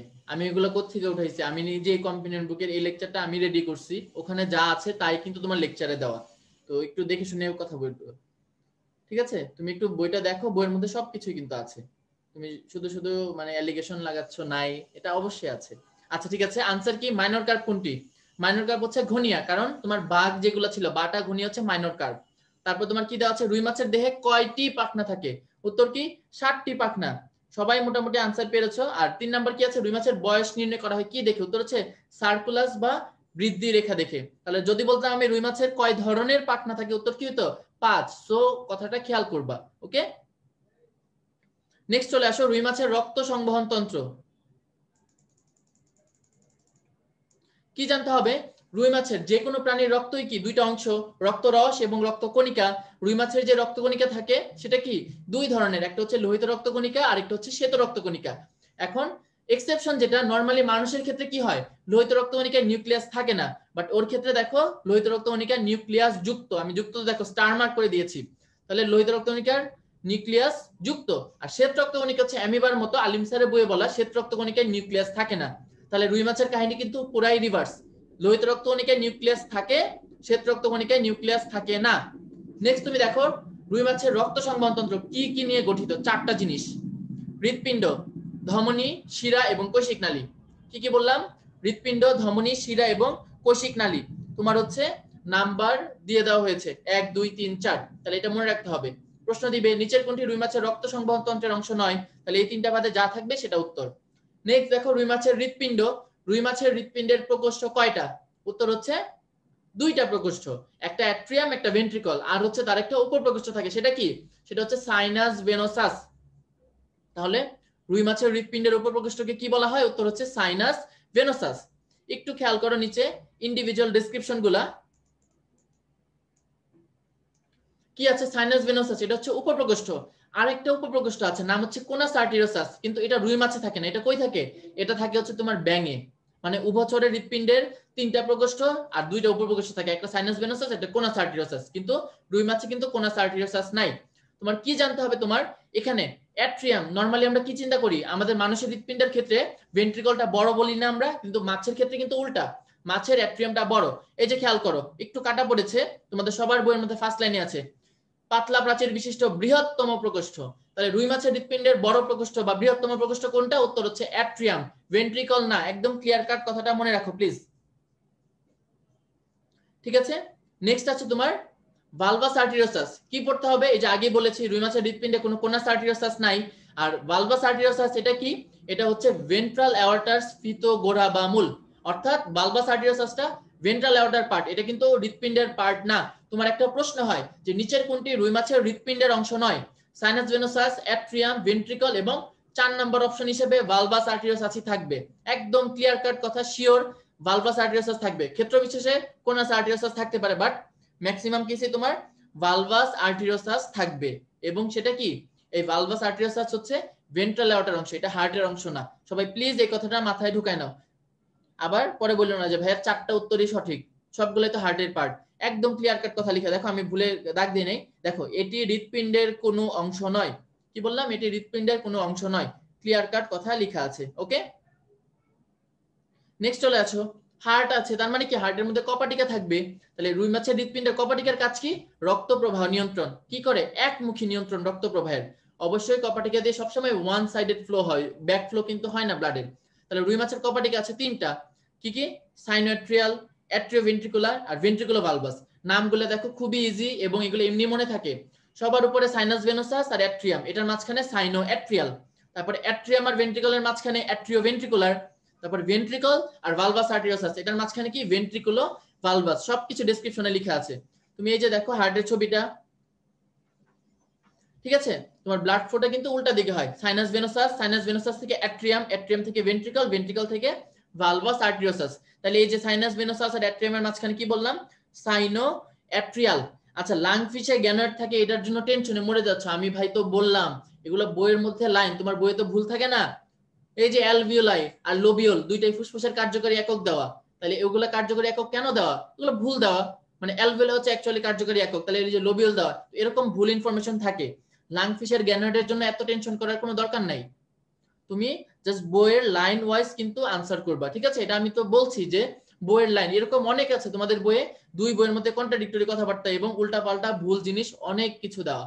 তো এগুলা এগুলো ফ্যাক্ট না, তোমাকে আলাদা করে মনে রাখতে হবে। এখন বইয়ে যেটা আছে অ্যাডমিশন টেস্টের জন্য সেটাই হচ্ছে চিরন্তন সত্য, তোমার কিছুই করার নাই কিন্তু। আচ্ছা, তাহলে এই যে সাইনোঅ্যাট্রিয়াল, অ্যাট্রিওভেন্ট্রিকুলার আর ভেন্ট্রিকুলোভালভাস সিরিয়ালি মনে রাখবা। আরেকটা যেটা হয়, এই যে দেখো ওর হার্ট এখানে কি কালার করা, ব্লু কালার না? এই ব্লু কালার করার কারণ কি? রুই মাছের হৃৎপিণ্ড দিয়ে শুধুমাত্র কার্বন ডাইঅক্সাইড যুক্ত রক্ত যায়। রুই মাছের হৃৎপিণ্ড দিয়ে কি হয়? শুধুমাত্র কার্বন ডাইঅক্সাইড সমৃদ্ধ রক্ত যায়। এই জন্য কি বলা হয় ভেনাস হার্ট বা শিরা হৃৎপিণ্ড। অনেক অনেক ইম্পর্টেন্ট, একদম 5 স্টার ইম্পর্টেন্ট একটা প্রশ্ন। রুই মাছের হৃৎপিণ্ডকে কি বলা হয়? উত্তর হচ্ছে ভেনাস হার্ট বা শিরা হৃৎপিণ্ড বলা হয়। আর ওর হৃৎপিণ্ডটা কি এক চক্র। কেন এক চক্র? যেমন ওর ক্ষেত্রে কি একটা দিকেই ফ্লো হয়, আর মানুষের ক্ষেত্রে কি হইতো একদিকে যাচ্ছে ফুসফুসে ডান ভেন্ট্রিকল থেকে, আর ওইদিকে কি হচ্ছে বাম ভেন্ট্রিকল থেকে পুরো বডিতে যাচ্ছে। তাহলে কি দুইটা সার্কিট চলতেছিল না? উপরের দিকে একটা সার্কিট, নিচে একটা সার্কিট। কিন্তু ওদের ক্ষেত্রে শুধুমাত্র একটাই চক্র হয়, জাস্ট একমুখী flow. Sinus venosus, atrium, ventricle এবং ভালভাস আর্টেরিওসাস, যেখান থেকে কোথায় যাবে? ফুলকায় যাবে। তাহলে এই যে দেখো রক্তের গতিপথ, এটা মুখস্থ করতে হবে। রক্তের গতিপথ দেখো sinus venosus, atrium, ventricle, bulbus arteriosus, লাস্টে ফুলকা। জাস্ট তুমি এই গতিপথ মুখস্থ করলে কিন্তু তোমার কপাটিকা গুলো মুখস্থ হয়ে যায়, তাই না? এই যে সাইনোঅ্যাট্রিয়াল, অ্যাট্রিওভেন্ট্রিকুলার, তারপর ভেন্ট্রিকুলোভালভাস, তাই না? আচ্ছা ঠিক আছে, নেক্সট আমরা চলে আসি কোথায়? রুই মাছের ধমনীতন্ত্র। আমরা হৃৎপিণ্ডের রক্ত সংবহন তন্ত্রের অংশ কি কি পড়ছি? হৃৎপিণ্ড, ধমনী, শিরা আর হচ্ছে কোষিক জালিকা। কোষিক জালিকা তো থাকবেই ধমনী শিরার সাথে। তোমার কি জানতে হবে? ধমনী। এখন ধমনীতন্ত্র দেখো এখানে কি লিখে রেখেছি, 4 জোড়া। এটা কিন্তু আবার 4 লিখছি বলতে এই যে পাশে কিন্তু জোড়া বাংলায় লিখা, এটা আবার ভাইবো না যে 8 জোড়া লিখছি। তাহলে ধমনীতন্ত্রের পাশে কি লিখবা? 4 জোড়া। সবাই হচ্ছে প্লিজ এটা কি লিখে নাও, 4 জোড়া, দরকার হলে বাংলায় লিখে নাও। এই 4 জোড়া মানে কি? রুই মাছের ধমনীতন্ত্রের দুইটা অংশ, একটা অন্তর্বাহী একটা বহির্বাহী, দুইটাই হচ্ছে 4 জোড়া করে থাকে। অন্তর্বাহী বহির্বাহী দুইটাই কি বললাম? 4 জোড়া করে থাকে। অন্তর্বাহী মানে এফারেন্ট, তোমরা বৃক্ক চ্যাপ্টারে পড়েছো না গ্লোমেরুলাসে এফারেন্ট আর্টেরিওল, ইফারেন্ট আর্টেরিওল। তাহলে অন্তর্বাহী মানে কি? এফারেন্ট, তাহলে কোথাও মানে এফারেন্ট এফেকশন কোথাও নিয়ে যাচ্ছে। আর বহির্বাহী মানে কি? ইফারেন্ট মানে দূরে নিয়ে যাচ্ছে, ঠিক আছে? ইফেকশন, ওখানে এফেকশন মানে কাছাকাছি। তাহলে খেয়াল রাখতে হবে অন্তর্বাহী ধমনী কোনগুলা? যারা হচ্ছে এই যে দেখো ফুলকায় যারা রক্ত নিয়ে যায় তারা হচ্ছে অন্তর্বাহী।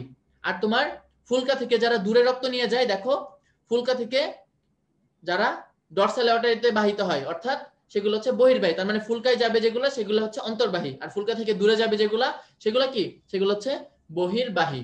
তাহলে এই কথাটা মনে রাখতে হবে। এই যে দেখো অন্তর্বাহী মোট 4 জোড়া, এটা দেওয়া আছে। তারপর আছে তোমার বহির্বাহী ব্রাঙ্কিয়াল ধমনী, 4 জোড়া করে 8 জোড়া না। তুমি জাস্ট এটা খেয়াল রাখো, তোমার যদি পরীক্ষায় প্রশ্ন আসে ইন্ডিভিজুয়াল প্রশ্ন দিবে অন্তর্বাহী ব্রাঙ্কিয়াল ধমনী কয় জোড়া, উত্তর হচ্ছে 4 জোড়া। বা যদি বলে যে কয়টি, উত্তর হবে 8টি। তারপর প্রশ্ন দিবে বহির্বাহী ব্রাঙ্কিয়াল ধমনী কয় জোড়া, উত্তর হবে 4 জোড়া। যদি বলে কয়টি, উত্তর হবে কি 8টি। ক্লিয়ার? নেক্সট দেখো তোমার বহির্বাহী ব্রাঙ্কিয়াল ধমনী কি মনে রাখতে হবে? এখানে অনেকগুলা লাইন আমি দাগাই দিছি, তো এইগুলো হচ্ছে আমরা একটা টেবিলে পড়বো। তো টেবিলে যাওয়ার আগে একটা ওয়ার্ড কথা বলতে চাই, সেটা হচ্ছে দেখো সার্কিউলাস সেফালিকাস। সার্কিউলাস সেফালিকাস কি? এটা এটা হচ্ছে একটা ধমনী বলয়। এই যে দেখো ক্যারোটিড ধমনী, আর এদিকে আছে তোমার এই যে ল্যাটারাল অ্যাওর্টা, ঠিক আছে? এই ক্যারোটিড ধমনী আর ল্যাটারাল অ্যাওর্টা মিলে কি তৈরি করতেছে? গলবিল অঞ্চলে একটা ধমনী বলয়, এটাকে বলা হয় সার্কিউলাস সেফালিকাস। এই যে দেখো ল্যাটারাল অ্যাওর্টা ও ক্যারোটিড ধমনী মিলে কোথায়?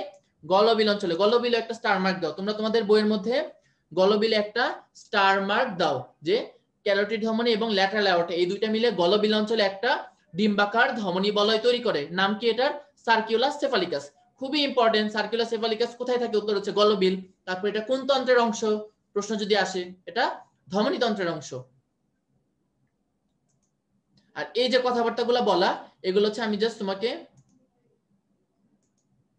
শর্ট করে একটা টেবিলে দেখাই দিচ্ছি। এই যে দেখো একটা সুন্দর টেবিল আছে, এটাও কম্পিনিয়ন বুকে দেওয়া আছে বা এই যে কম্পিনিয়ন বুকের ক্লাস নোট পোরশনে। তাহলে দেখো প্রথম বহির্বাহী ধমনী, ওখানে বলা আছে বহির্বাহী ধমনী হচ্ছে 4টা, মানে 4 জোড়া। তো সিঙ্গেল সিঙ্গেল হিসেবে বলছে যে প্রথম বহির্বাহী ধমনী বা প্রথম জোড়া যেটা, সেটা কি করে? সেটা হচ্ছে অপথ্যালমিক ধমনী হয়ে যায়। তারপর প্রথম এবং দ্বিতীয় এই দুইটা মিলে কি গঠন করে? ল্যাটেরাল অ্যাওর্টা বা পার্শ্বীয় ধমনী। তারপর 3 আর 4 মিলে কি তৈরি করে? এগুলো হচ্ছে কিছু তৈরি করে না, এগুলা ল্যাটেরাল অ্যাওর্টা এসে উন্মুক্ত হয়। তারপর ল্যাটারাল অ্যাওর্টা এটা কি হয়? এটা সম্মুখে ক্যারোটিড ধমনী হয়ে যায়। মানে সম্মুখ মানে কি? করোটিকায় যাচ্ছে অর্থাৎ মাথার দিকে, মাথার দিকে কি হবে? ক্যারোটিড ধমনী। মানুষের ক্ষেত্রেও কিন্তু ওই ক্যারোটিড ধমনী মানে কোথায়, এগুলা মাথায় বা ব্রেনে থাকে। তারপরে লাস্ট যেটা, এই যেটা একটু আগে আমি দাগাইলাম দেখাইলাম, এটা অনেক বেশি ইম্পর্টেন্ট, সেটা হচ্ছে তোমার সার্কিউলাস সেফালিকাস। এটা কি একটা ধমনী বলয়, কোথায় থাকে, গলবিল, একদম রেড কালার করে দেওয়া। ল্যাটারাল এওর্টা এবং ক্যারোটিড ধমনী মিলে সার্কিউলাস সেফালিকাস গঠন করে, অনেক বেশি ইম্পর্টেন্ট। ওকে,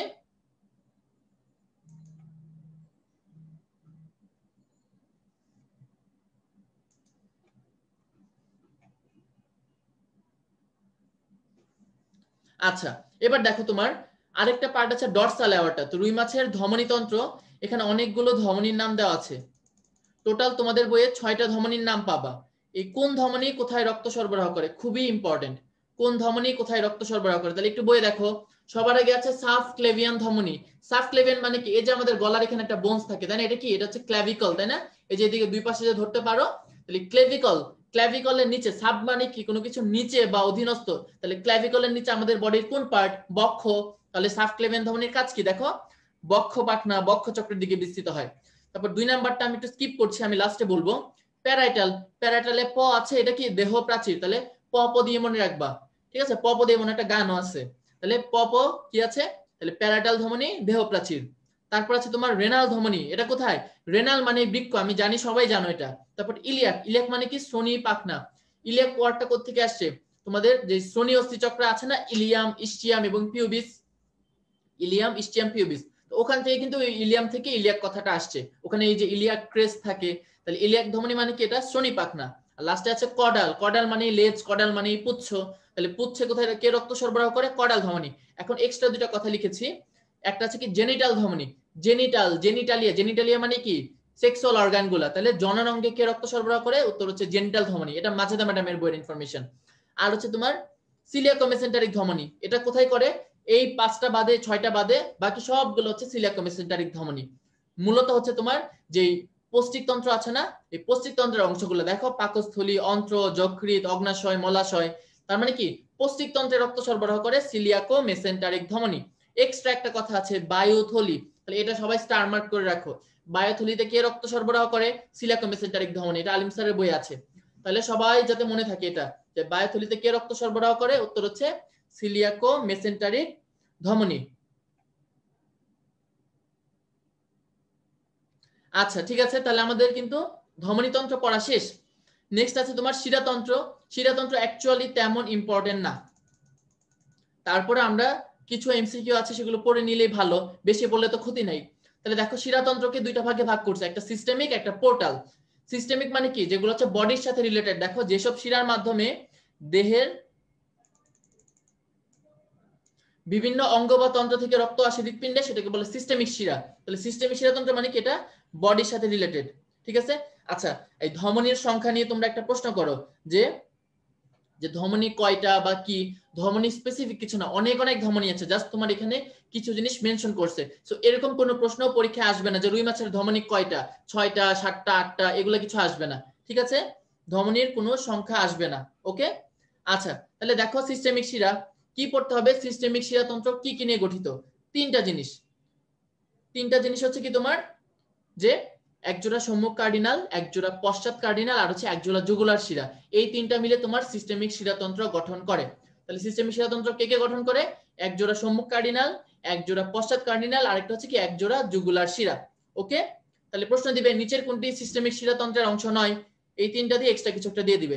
তারপরে দেখো তোমার ডাক্টাস কুভিয়ে বলতে একটা কথা আছে, সম্মুখ কার্ডিনাল শিরা এবং জুগুলার শিরা, একটা ডাক্টাস কুভিয়ে, ঠিক আছে, ডাক্টাস কুভিকে ছবিতে দেখাবো, তো এখানে হচ্ছে উন্মুক্ত হয়, এখান থেকে একটা প্রশ্ন আসে, ডাক্টাস কুভিয়ে কোন তন্ত্রের অংশ, উত্তর কি হবে, উত্তর হবে শিরাতন্ত্রের অংশ। যদি প্রশ্ন দেয় ডাক্টাস কুভিয়ে কোন তন্ত্রের অংশ, কি হবে উত্তর, শিরাতন্ত্রের অংশ। আর এখানে আছে দেখো লাস্ট, যে পশ্চাৎ কার্ডিনাল শিরা কার থেকে রক্ত সংগ্রহ করে, উত্তর হচ্ছে 3টা জায়গা থেকে, সেগমেন্টাল, রেনাল এবং জেনিটাল। এটা কি দিয়ে মনে রাখবা, আমি পড়তাম হচ্ছে এটা সজারু দিয়ে,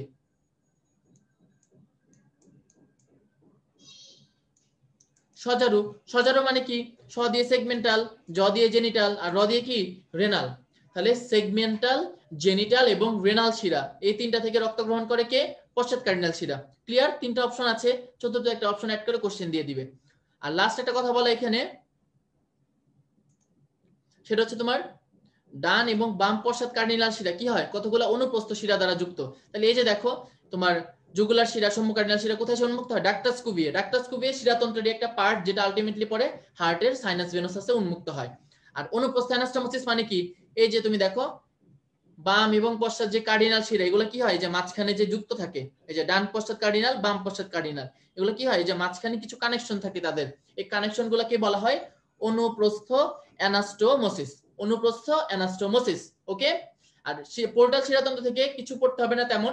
পোর্টাল শিরাতন্ত্র মানে কি, যেখানে তোমার দুইটা কোষিক জালিকা থাকবে, মানে কোষিক জালিকা থেকে যেটা উৎপন্ন হয়ে অন্য একটা অঙ্গে গিয়ে আবার কোষিক জালিকা হবে, সেটাকে বলে পোর্টাল তন্ত্র। এই পোর্টাল তন্ত্র মাছে থাকে দুইটাই। আর মানুষে কোনটা থাকে তোমরা আমাকে কমেন্টে জানাও, ঠিক আছে? মানুষে কোনটা থাকে, মানুষে কি হেপাটিক থাকে নাকি রেনাল থাকে? মানুষে তো একটা থাকে শুধুমাত্র, কোনটা থাকে আমাকে জানাও তোমরা।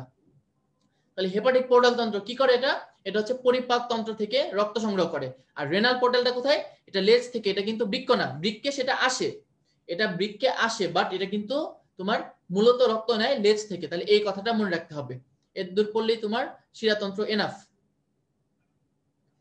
আর শিরাতন্ত্র থেকে আলিম স্যারের বইয়ের কিছু এক্সট্রা ইনফরমেশন তোমাদের কম্পেনিয়ন বুকে এটা আছে, যে অ্যান্টেরিয়র কার্ডিনাল শিরা কোথায় বিস্তৃত হয়, অক্ষিগোলক, নাসা এবং হায়োড অঞ্চল। তাহলে তিনটা অপশন আছে, চতুর্থ একটা অপশন এখান থেকে অ্যাড করে উত্তর দিয়ে দিবে। এটা আলিম স্যারের বইয়ে অনেক কমপ্লেক্স করে দাও, তোমরা কম্পেনিয়ন বুকে টেবিলটা থেকে পড়বা, ঠিক আছে? হ্যাঁ, তোমাদের উত্তর সঠিক, হেপাটিক। হেপাটিক পোর্টাল শিরা হচ্ছে মানুষে থাকে শুধুমাত্র, হেপাটিক পোর্টাল তন্ত্রটা। আচ্ছা, তারপরে দেখো এই যে রেনাল পোর্টাল, একটু আগে পড়াইলাম কি লেজ থেকে রক্ত নেয়, তাহলে পস্টেরিয়র কার্ডিনাল এবং রেনাল পোর্টাল দুইটা একসাথে লেজ থেকে রক্ত নেয়। তারপর হেপাটিক মানে পৌষ্টিক তন্ত্র, এটা উপরে ছিল আজমল স্যারের বইয়ে। তারপর হেপাটিক শিরা, হেপাটিক শিরা মানে কি, হেপাটিক মানে হচ্ছে যকৃৎ। তাহলে যদি বলে হেপাটিক পোর্টাল তন্ত্র, উত্তর হবে পৌষ্টিক তন্ত্র। আর যদি বলে হেপাটিক শিরা, উত্তর কি হবে, উত্তর হবে যকৃৎ। তারপর সাবক্লেভিয়ান শিরা, এটা কোথায়, বক্ষ। অলরেডি বলা হয়েছে সাবক্লেভিয়ান, ক্ল্যাভিকুলার নিচে বক্ষ, এজন্য হচ্ছে সাবক্লেভিয়ান। আর লাস্টে আছে তোমার ইনফেরিয়র জুগুলার শিরা, এটা কোথা থেকে, নিম্ন চোয়াল এবং ফুলকা। নামই ইনফেরিয়র, ইনফেরিয়র মানে কি কোনো কিছুর নিচে, তাহলে এই যে নিম্ন চোয়াল, আর এক্সট্রা মুখস্থ রাখতে হবে ফুলকা। তাহলে সবাই যাতে এটা মুখস্থ থাকে, ওকে। সবচেয়ে বেশি ইম্পর্টেন্ট হচ্ছে অ্যান্টেরিয়র কার্ডিনাল আর হচ্ছে তোমার ইনফেরিয়র জুগুলার, এগুলা মুখস্থ রাখবা, ঠিক আছে? তাহলে এগুলা একটু মুখস্থ রাখতে হবে, ওকে। আচ্ছা, নেক্সট আমরা চলে আসি শিরাতন্ত্রের পরে আমাদের নেক্সট পার্ট হচ্ছে রুই মাছের শ্বসন তন্ত্র। খেয়াল করো, শ্বসন তন্ত্র থেকে কি পড়তে হবে, রুই মাছের প্রধান শ্বসন অঙ্গ কি, উত্তর হচ্ছে ফুলকা। কয় জোড়া থাকে, 4 জোড়া, একদম ক্লিয়ার কাট। যদি বলে কয় জোড়া, উত্তর হচ্ছে 4 জোড়া। কিন্তু যদি বলে কয়টি, উত্তর হবে 8টি। সো অপশন খেয়াল করবা, কি চাইছে তোমার, 4 জোড়া মানে জোড়াই চাইছে নাকি কয়টি চাইছে, সংখ্যা চাইছে। তাহলে ফুলকা থাকে 4 জোড়া। আর দুইটা জিনিস লিখে নাও, দেখো ফুলকা আর্চ, ফুলকা ছিদ্র, এগুলো কি লিখবা, 5 জোড়া। তাহলে ফুলকা আর্চ এবং ফুলকা ছিদ্র কয় জোড়া করে থাকে, উত্তর হবে 5 জোড়া, ঠিক আছে? আচ্ছা, কম্পিউটার বুকের টেবিলটাও, কম্পিউটার বুকে সব আছে, এখানে যা আছে সবকিছু কম্পিউটার বুকে দাও। তাহলে তোমার দেখো ফুলকা আর্চ এবং ফুলকা ছিদ্র, ফুলকা আর্চ ফুলকা ছিদ্র কয় জোড়া, 5 জোড়া। এই যে জোড়াটা কাটা পড়ছে ছবি তোলার কারণে, বইয়ের পেজ তো একটু বাঁকা দেখছো না, এই জন্য। তাহলে ফুলকা, যদি বলে ফুলকা কয়টা, উত্তর হচ্ছে 4 জোড়া। কিন্তু যদি বলে ফুলকা আর্চ এবং ফুলকা ছিদ্র, উত্তর কি হবে, 5 জোড়া। সবাই একটু লিখে নাও। অর্থাৎ এক পাশে তোমার চিন্তা করো, ওর মাথাটা কি, এই পাশে ফুলকা ওই পাশে ফুলকা, তাহলে এক পাশে 4টা ফুলকা থাকে, এক পাশে 4টা 5টা করে ফুলকা ছিদ্র বা ফুলকা আর্চ থাকে, আর দুই পাশ মিলে হচ্ছে 10টা। তাহলে এই কথাটা খেয়াল রাখবা, তোমার অপশন কি দেয়, ঠিক আছে? যে এক পাশে বা প্রতি পাশে বলছে নাকি হচ্ছে রুই মাছের ফুলকা আর্চের সংখ্যা কত বলছে, ওকে। আচ্ছা, তারপর এখান থেকে পড়তে হবে ব্রাঙ্কিওস্টেগাল ঝিল্লি। আমরা একটু আগেই পড়ছিলাম যে ব্রাঙ্কিওস্টেগাল ঝিল্লিটা কি, এটা হচ্ছে তোমার যে ফুলকা প্রকোষ্ঠের ছিদ্রটা ছিল ওটাকে আবদ্ধ করে রাখে। এটার কাজ কি, এই ঝিল্লিটা হচ্ছে গিয়ে শ্বাস পানিকে আবদ্ধ করে রাখে। এই যে ফুসফুসের মানে ফুলকার ভিতর পানি ঢুকে, এই পানিটাকে সে আবদ্ধ করে রাখে। তার মানে কি, অনেকক্ষণ পানিটা থাকে যাতে ফুলকাগুলা পানি থেকে অক্সিজেন নিতে পারে। এই জন্য ব্রাঙ্কিওস্টেগাল ঝিল্লি কি করে, এটা শ্বাস পানিকে আবদ্ধ করে মাছকে শ্বসনে সাহায্য করে, ওকে। আচ্ছা, তারপরে এই যে ফুলকাগুলা দেখো, এগুলো কিসের মতো দেখতে, এই যে একদম চিরুনির মতো, তাই না? এই জন্য দেখো একটা কথা বলছে, ফুলকা ফিলামেন্ট গুলো চিরুনির মতো সজ্জিত থাকে বলে রুই মাছের ফুলকাকে কি বলে, টিনিডিয়া। ফুলকা ফিলামেন্ট গুলা চিরুনির দাঁতের মতো সজ্জিত বলে রুই মাছের ফুলকাকে কি বলে, টিনিডিয়া। আমরা ঘাসফড়িং এর মধ্যেও তোমার টিনিডিয়া পড়ছিলাম, মনে আছে ঘাসফড়িং এর টিনিডিয়া কি? তোমরা একটু লিখে জানাও তো আমাকে কমেন্টে, তোমাদের মনে আছে কিনা যে ঘাসফড়িং এর টিনিডিয়া কি ছিল।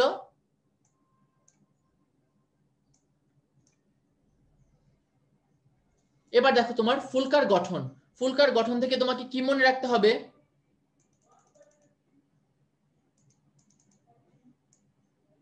ফুলকার গঠন থেকে কি খেয়াল রাখতে হবে? রুই মাছের একটা ফুলকা কিসের মতো? সুতার মতো। এই যে তুমি ছবিটা একটু দেখো, এগুলো কি সব সুতার মতো। তুমি এই যে বাসায় মাছ আনলে একদম প্র্যাকটিক্যালেও দেখে নিতে পারো। তাহলে তোমার রুই মাছের একটা ফুলকা কিসের মতো? সুতার মতো। এবং একটা সম্পূর্ণ ফুলকাকে বলে হোলোব্রাঙ্ক। কি বলে? একটা সম্পূর্ণ ফুলকাকে হোলোব্রাঙ্ক বা পূর্ণ ফুলকা। এই যে দেখো, একটা সম্পূর্ণ বা পূর্ণ ফুলকা, এটাকে কি বলে? হোলোব্রাঙ্ক। হোলোব্রাঙ্ক কেন বলতেছে? কারণ এটার দুইটা হাফ থাকে, প্রত্যেকটা হাফ আবার কি সেম, মানে দ্বিপার্শ্বীয় প্রতিসম টাইপ। এই যে খেয়াল করো, এই যে মাঝখান থেকে যদি ভাগ করো, দুইটা ভাগ হয়ে যায় না? তাহলে রুই মাছের একটা পূর্ণাঙ্গ ফুলকাকে কি বলা হয়? উত্তর হচ্ছে হোলোব্রাঙ্ক। আর একটা হাফকে কি বলা হয়? উত্তর হচ্ছে হেমিব্রাঙ্ক। এই হেমিব্রাঙ্ক নিয়ে আলিম স্যারের বইয়ে একটা কথা বলা আছে। ওকে, ট্রাকিয়াকে চুপচাপ মানে বা ইয়েতে, ঠিক আছে, রুই মাছের টিনিডা থাকে কি, ট্রাকিয়া কখনো চুপচাপ যায় না। থ্যাংক ইউ সো মাচ, তোমরা তো খুব ভালো মনে আছে খাসপরি। আচ্ছা, তাহলে দেখো নেক্সট কি আছে? হেমিব্রাঙ্ক। হেমিব্রাঙ্কের আরেক নাম হচ্ছে ডেমিব্রাঙ্ক। আলিম স্যারের বইয়ে কি বলা? হেমিব্রাঙ্কের আরেক নাম ডেমিব্রাঙ্ক। তাহলে একটা অর্ধফুলকাকে কি বলে? হেমিব্রাঙ্ক বা ডেমিব্রাঙ্ক। সেমিব্রাঙ্ক না কিন্তু, ডেমিব্রাঙ্ক। তোমরা সবাই একটু লিখে নাও এটা, এই কথাটা হেমিব্রাঙ্কের এখানে টান দিয়ে লিখে নাও, ডেমিব্রাঙ্ক। ডয়কার ডে মরশিকার মি, ডেমিব্রাঙ্ক। ওকে, তাহলে এই কথাটা মনে থাকে যাতে। তারপর প্রত্যেক হেমিব্রাঙ্ক কি করে? এক সারি ফুলকা সূত্র নিয়ে গঠিত। এই যে দেখো, একটা হেমিব্রাঙ্কে কি থাকে? এরকম এক সারি করে ফুলকা সূত্র বা ফুলকা ল্যামিল থাকে। তাহলে প্রত্যেক হেমিব্রাঙ্ক কি দিয়ে গঠিত? এক সারি ফুলকা সূত্র বা ফুলকা ল্যামেলি দিয়ে গঠিত। তাহলে প্রত্যেক হেমিব্রাঙ্ক কি দিয়ে গঠিত? এক সারি ফুলকা সূত্র বা ল্যামেলি। তাহলে একটা হেমিব্রাঙ্কে এক সারি, তাহলে একটা হোলোব্রাঙ্কে কয় সারি হবে? দুই সারি। একটু অনুধাবনমূলক ক্রিয়েটিভ প্রশ্ন। তাহলে তোমার একটা হেমিব্রাঙ্ক এক সারি, আরেকটা কি যদি হোলোব্রাঙ্ক বলে সেটা হবে তোমার দুই সারি। ওকে, তারপরে দেখো কি বলছে, এই যে ফুলকা সূত্র। ফুলকা সূত্রের অনেকগুলা নাম আছে, ফুলকা সূত্র বা ফুলকা ল্যামেলা। তাহলে ফুলকা সূত্র, ফুলকা ল্যামেলা, বা এই যে দেখো গিল ফিলামেন্ট। ফুলকাকে ইংলিশে কি বলা হয়? গিল্ড বলা হয়। ফুলকাকে ইংলিশে বলা হয় গিল ফিলামেন্ট। তাহলে এই ওয়ার্ডগুলো মনে রাখবা, ফুলকা সূত্র, ফুলকা ল্যামেলা বা গিল ফিলামেন্ট, সব একই ওয়ার্ড। তারপরে দেখো দুইটা ওয়ার্ড, একটা হচ্ছে ফুলকা আর্চ, আরেকটা হচ্ছে ফুলকা ব্রেকার। কি এটা? এই যে দেখো রুই মাছের যে ফুলকা সূত্রগুলা, রুই মাছের ফুলকা সূত্রগুলা কোথায় অবলম্বিত হয়? এই যে বেগুনি কালারটা দেখো, এই পার্পল কালারটা, কি এটা? রুই মাছের প্রত্যেকটি ফুলকা এক একটি ফুলকা আর্চে অবলম্বিত। তাহলে রুই মাছের ফুলকা গুলা কে ধারণ করে? ফুলকা আর্চ। এই যে এই ছবিতেও যদি দেখো, এটা হচ্ছে ফুলকা আর্চ, এগুলো হচ্ছে সব ফুলকা। তাহলে রুই মাছের প্রত্যেকটি ফুলকা এক একটি ফুলকা আর্চে অবলম্বিত। দেখো ফুলকা আর্চটা কেমন? এটা অস্থি দ্বারা তৈরি। এই যে আর্চের মধ্যে অ আছে, তাহলে অস্থির মধ্যে অ আছে, তাহলে অস্থিময় আর্চ। আর কি বলছে? রুই মাছের আর্চের অন্তঃকিনারা প্রসারিত হয়ে কি গঠন করে? কাঁটাযুক্ত ফুলকা রেখার। দেখো ফুলকা রেখার ক আছে, এটা কি? এটা হচ্ছে কাঁটাযুক্ত। তাহলে ফুলকা রেখার কিসের মতো? ফুলকা রেখার হচ্ছে তোমার কাঁটা যুক্ত। ওকে, আচ্ছা, নেক্সট তুমি দেখো এই যে ফুলকা রেখার, ফুলকা রেখার থেকে কি পড়তে হবে? খেয়াল করো, রুই মাছের ফুলকা আর্চে কয়েকটা ভাঁজ তৈরি হয়। এই ভাঁজগুলোকে বলে গিল রেকার। গিল রেকার মানে ফুলকা রেকার। এই যে তোমার কাঁটাযুক্ত ফুলকা রেকার যেটা বলছে, এটাই হচ্ছে গিল রেকার। একই কথা, ফুলকার ইংলিশ গিল। তাহলে এগুলোর কাজ কি? এগুলো ফুলকা সমূহকে কঠিন বস্তুর ঘর্ষণ হতে রক্ষা করে। তাহলে এগুলো কি করে? ফুলকা সমূহকে কঠিন বস্তুর ঘর্ষণ হতে রক্ষা করে। তাহলে এই ওয়ার্ডটা মনে রাখতে হবে। ওকে, তাহলে ফুলকা রেকারের কাজ কি? এটা ফুলকাকে কঠিন বস্তুর ঘর্ষণ থেকে রক্ষা করে। আচ্ছা, তোমরা ফুলকা রন্ধ্র, ফুলকা ছিদ্র নিয়ে খুব টেনশনে। এই যে ক্লিয়ারলি মনে রাখো, ফুলকা রন্ধ্র এবং ফুলকা আর্চ। ফুলকা কয় জোড়া বললাম? 4 জোড়া। আর যদি বলে তোমার টোটাল কয়টা? 8টা। তাহলে 4 জোড়া বা 8টা। কিন্তু তোমার যদি বলে ফুলকা রন্ধ্র বা ফুলকা ছিদ্র আর হচ্ছে ফুলকা আর্চ, সেগুলো কি থাকে? এক পাশে 5টা, আরেক পাশে 5টা। তাহলে টোটাল কয়টা? টোটাল হচ্ছে 10টা। তাহলে প্রত্যেক পাশে 5টা করে, দুই পাশে 10টা। ক্লিয়ার? আচ্ছা, নেক্সট তুমি দেখো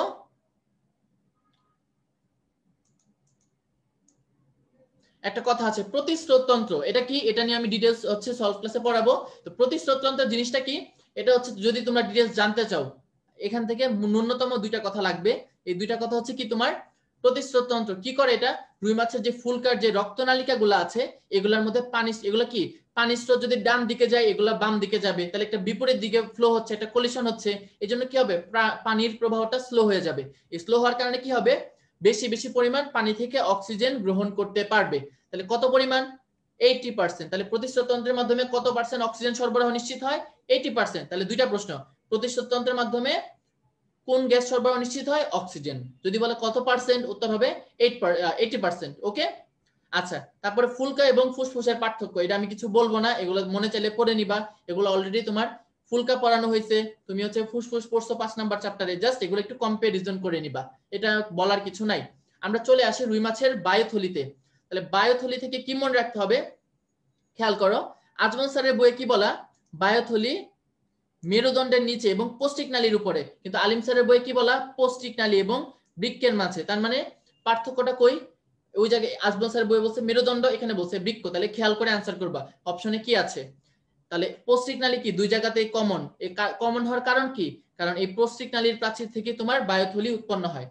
ঠিক আছে, প্রত্যেকটা জিনিস কম্পোনেন্ট বুকে আছে, এভরিথিং। তাহলে তোমার কি বললাম? পৌষ্টিক নালীর প্রাচীর থেকে বায়ুথলি উৎপন্ন হয়। এখন বায়ুথলিতে গ্যাস থাকে, 3 ধরনের গ্যাস। কি কি?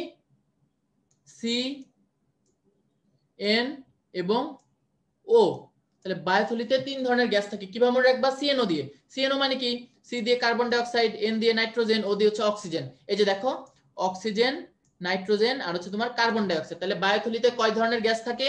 উত্তর হবে 3 ধরনের গ্যাস।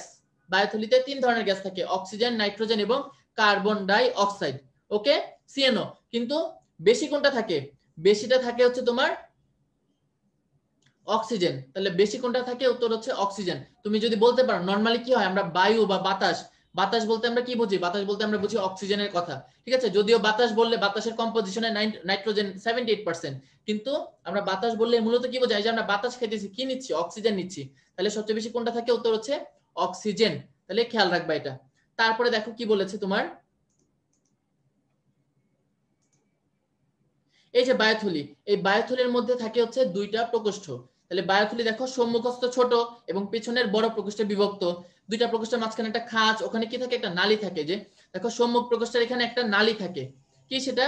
এই নালীকে বলা হয় নিউমেটিক নালী। এই নিউমেটিক নালী 2 জায়গায় সংযুক্ত থাকে, এক জায়গায় হচ্ছে অন্য নালীর সাথে, আরেক জায়গায় হচ্ছে অন্তঃকর্ণের ওয়েবেরিয়ান ওসিকল। এখন ওসিকল মানে কি? তোমার বোনস, বোনস মানে বোনসের হচ্ছে ছোট ছোট ভার্সন। ঠিক আছে, ছোট ছোট অস্থিকে বলা হয় ওসিকল। ওকে, তাহলে এই যে নিউমেটিক নালী, এটা কি থাকে? একদিকে অন্য নালীর সাথে সংযুক্ত, আর আরেক দিকে হচ্ছে তোমার অন্তঃকর্ণের ওয়েবেরিয়ান ওসিকলের সাথে। কোথার সাথে বললাম? অন্তঃকর্ণের ওয়েবেরিয়ান ওসিকলের সাথে সংযুক্ত। তাহলে সবার যাতে এটা মুখস্থ থাকে, নিউমেটিক নালী কই সংযুক্ত? অন্য নালী এবং অন্তঃকর্ণের ওয়েবেরিয়ান ওসিকল। তারপর প্রাচীরের 2টা স্তর থাকে, এগুলো একটু দেখবা যে কি বাইরে যোজক টিস্যু নির্মিত টিউনিকা এক্সটার্না। এক্সটার্না মানে কি? এক্স মানে হচ্ছে কি বাইরে, তাই না? কোনো কিছুর এক্সটার্না মানে বাইরে, আর ইন্টারনা মানে কি? ইন্টারনাল, অর্থাৎ ভিতরে। তাহলে ভিতরের স্তরটা হচ্ছে টিউনিকা ইন্টারনা। আর যেটা মনে রাখতে হবে, বায়ুথলির মধ্যে গ্যাস গ্রন্থি থাকে, লাল বর্ণের গ্যাস গ্রন্থি। এটাকে কি বলা হয়? এটার মধ্যে কিছু কৈশিক জালিকা থাকে, কৈশিক জালিকাকে বলা হয় তোমার রেটিয়া মিরাবিলিয়া। তাহলে বায়ুথলির মধ্যে কি থাকে? লাল রঙের গ্যাস গ্রন্থি। এই গ্যাস গ্রন্থির মধ্যে কিছু কৈশিক নালী থাকে, কৈশিক নালীকে বলা হয় রেটিয়া মিরাবিলিয়া। তাহলে যদি প্রশ্ন দেই আমি রেটিয়া মিরাবিলিয়া কি, উত্তর দিবা কৈশিক নালী। ক্লিয়ার?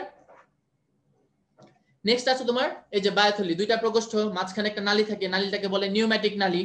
ওকে, এন্ড বায়ুথলির কাজ, তুমি একটু, আমি স্লাইডটা ছোট করতেছি, পরে আবার বড় করতেছি। দেখো বায়ুথলির কাজ, আজমল স্যারের বইয়ে 6টা কাজ দেওয়া, আর আলিম স্যারের বইয়ে অতিরিক্ত কিছু কাজ দেওয়া। আলিম স্যার এবং মাজেদা ম্যাডামের বইয়ে 6টা কাজ। তাহলে এই সবগুলা কাজ আমরা একটা ছন্দের মাধ্যমে পড়বো। ছন্দটা কি? ছন্দটা হচ্ছে তোমার আপোষ।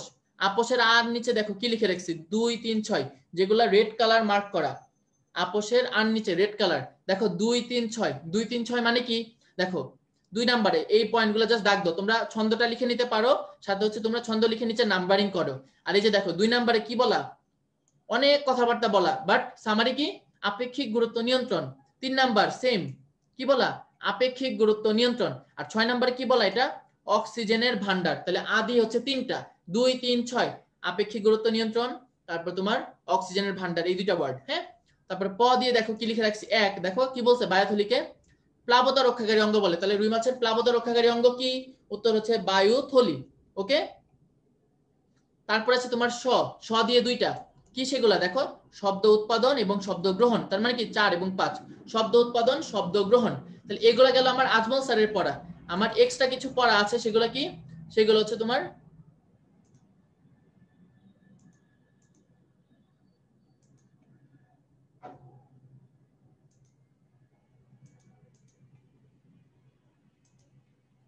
সেগুলো দেখো আলিম স্যারের বইয়ে বলা। তাহলে আপোষে দেখো আন নিচে আমি 2 লিখছি, কেন 2 লিখছি দেখো, বায়োথলির যে অতিরিক্ত কাজগুলো আছে 2 নাম্বার কাজটা কি অভিযোজনক্ষম ভাষালঙ্গ, তাহলে এটা কি আর মধ্যে চলে আসতেছে। তারপরে প নিচে লিখছি 5, মানে কি দেখো বায়োথলি প্রতিধ্বনি সৃষ্টিকারী অঙ্গ, বায়োথলি কি প্রতিধ্বনি সৃষ্টিকারী অঙ্গ, তাহলে এটাও কি 5-এ চলে আসতেছে প দিয়ে।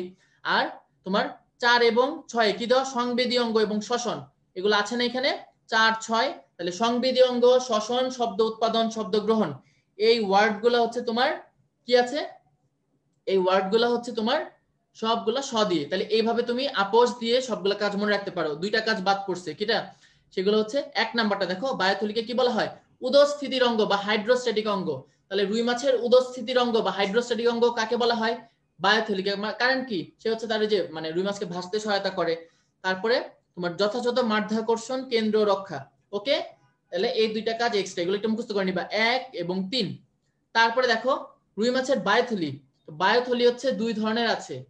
দেখো কি বলছে, গ্রাসনালী ও বায়োথলির মধ্যে সংযোগকারী নালীর উপর ভিত্তি করে টেলিওস্ট মাছকে 2 ভাগে ভাগ করছে।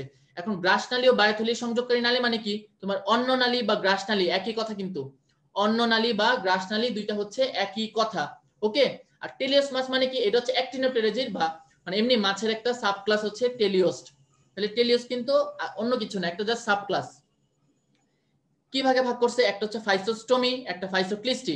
ফাইসোস্টোমি মানে কি যাদের নিউমেটিক নালী আছে, আর ফাইসোক্লিস্টি মানে যাদের নিউমেটিক নালী নাই। কি বললাম, যাদের নালী আছে তারা ফাইসোস্টোমি, আর যাদের নালী নাই তারা ফাইসোক্লিস্টি। উদাহরণ কি, ফাইসোস্টোমির উদাহরণ হচ্ছে রুই মাছ এবং কাতলা মাছ, আর ফাইসোক্লিস্টির উদাহরণ হচ্ছে কই, টাকি। তাহলে এগুলো একটু মুখস্থ করতে হবে, ওকে।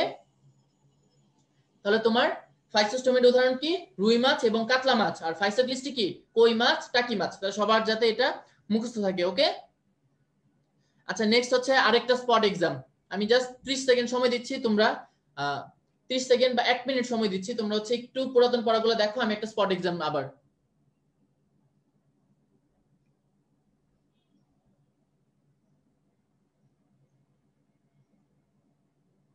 আমি তোমাদের কমেন্টগুলো এর মাধ্যমে চেক করি, এর মধ্যে তোমরা হচ্ছে একটু 30 সেকেন্ড জাস্ট পেজগুলো একবার উল্টায় দেখো, কি কি পড়াইছে এই পেজগুলো উল্টায় দেখো, এগুলোর মধ্যেই আছে, ঠিক আছে।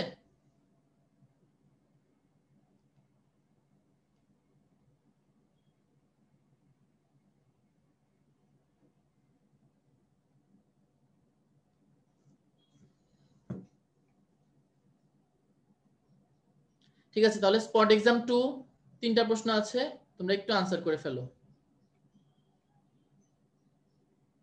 স্পট এক্সাম 2 3টা প্রশ্ন, আমি তোমাদের আনসারগুলো একটু চেক করি, ওকে।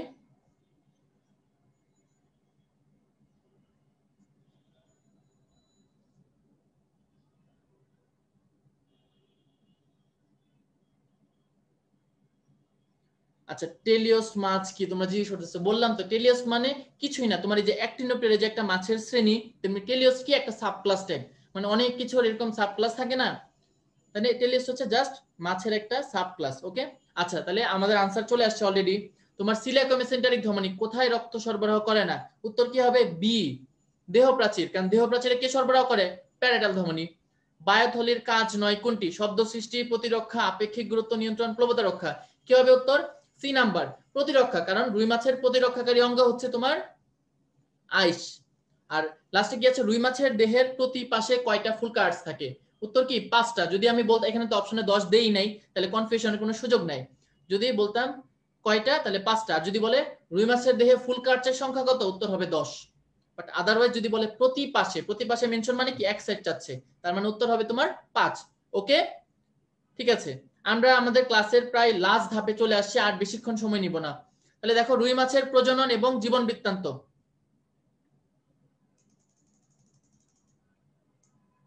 আমাদের ক্লাসের থার্ড হাফে আমরা চলে আসছি। তাহলে প্রজনন জীবন বৃত্তান্ত থেকে কি মনে রাখতে হবে, 2টা ওয়ার্ড, একটা হচ্ছে তোমার মেসোরকিয়াম, আর একটা হচ্ছে মেসোভ্যারিয়াম।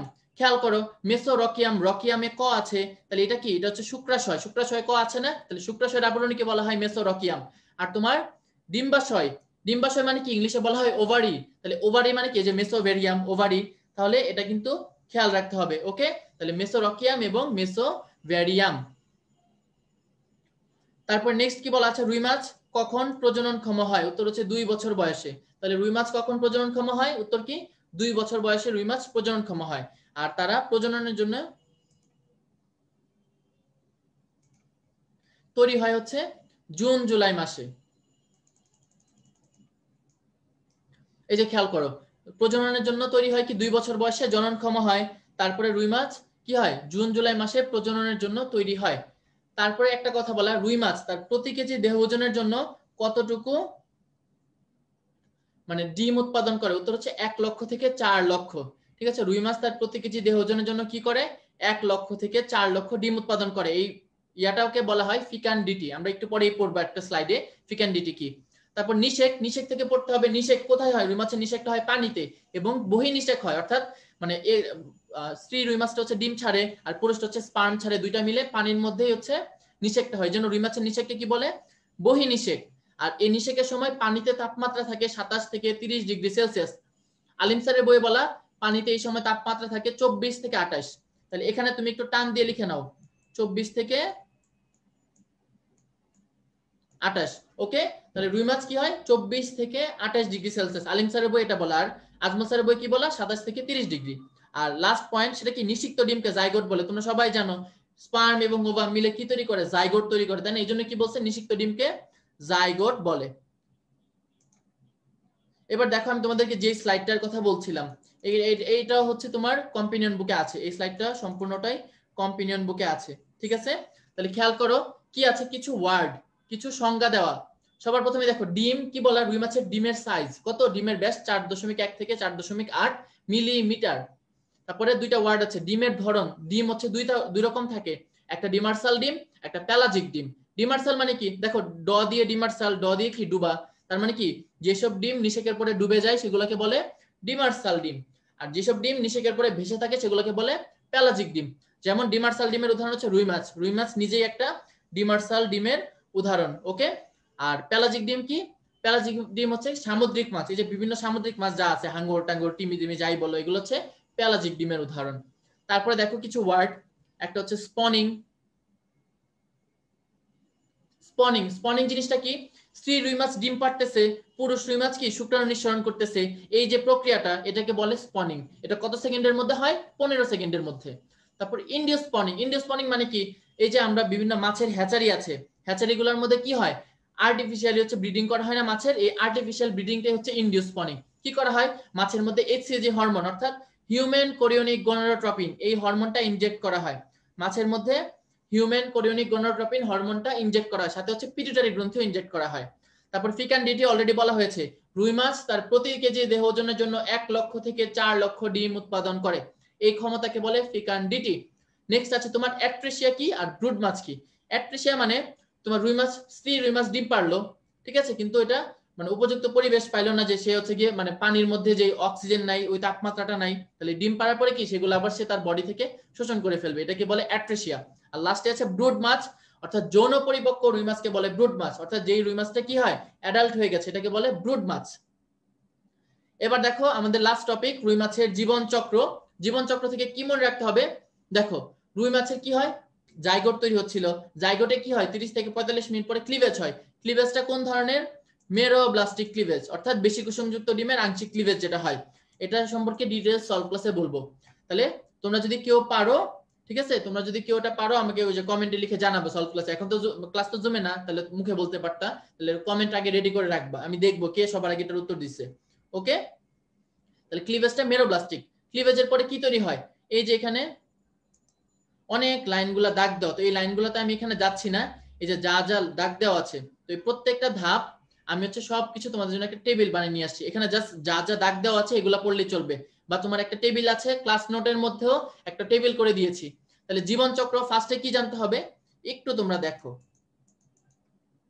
জীবন চক্রের ধাপের আগে এবার আসো একটু জোকস করি। হ্যাঁ, আমরা অনেকক্ষণ পড়লাম, তাহলে তোমরা আমাকে একটু কমেন্টের মাধ্যমে জানাও, তোমরা আমাকে কমেন্টের মাধ্যমে জানাও যে তোমাদের ফেভারিট ভিলেন কে, তোমাদের বাংলা ছবির ফেভারিট ভিলেন কে, আমি একটু শুনি তোমাদের কার কাকে পছন্দ। তোমরা যদিও এখন অবশ্য বাংলা ছবি টবি দেখার একটা প্রচলন নাই বেশি, তারপরেও হয়তো ছোটকালে তো দেখছোই, আমরা ছোটকালে ডিশ টিশ ছিল না, গ্রামে থাকতাম, তখন হচ্ছে কি তখন এরকম অনেক দেখতাম মানে বাংলা ছবি।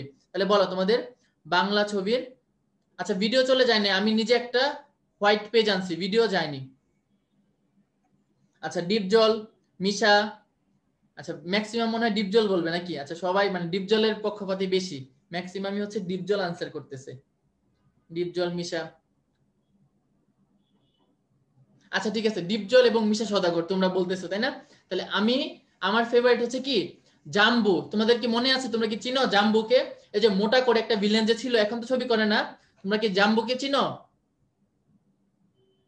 আচ্ছা, আমার ফেভারিট কিন্তু এই জাম্বু। কারণ কি, এই জাম্বু হচ্ছে নিষেকের পর পর কি কি ঘটনা হয়, নিষেকের পরে কোন ঘটনাটা কখন হয়, এটা আমাকে মনে রাখতে সহায়তা করে জাম্বু। তোমরা সিসিমপুর দেখছো, সিসিমপুরের টুকটুকি একটা শো করতো না, গোলাপি এখন ট্রেনে, তেমনি জাম্বুর কি হলো, জাম্বুর হচ্ছে একদিন জাম্বুরা খাইতে মনে চাইছে, ঠিক আছে, জাম্বুরা খাইতে মনে চাইছে, জাম্বুরা কে পাইরা দিবে, সে নিজে হচ্ছে গাছে উঠে গেল। তাহলে আমরা কি লিখবো, এই যে নিষেকের পরবর্তী ধাপগুলো মনে রাখার জন্য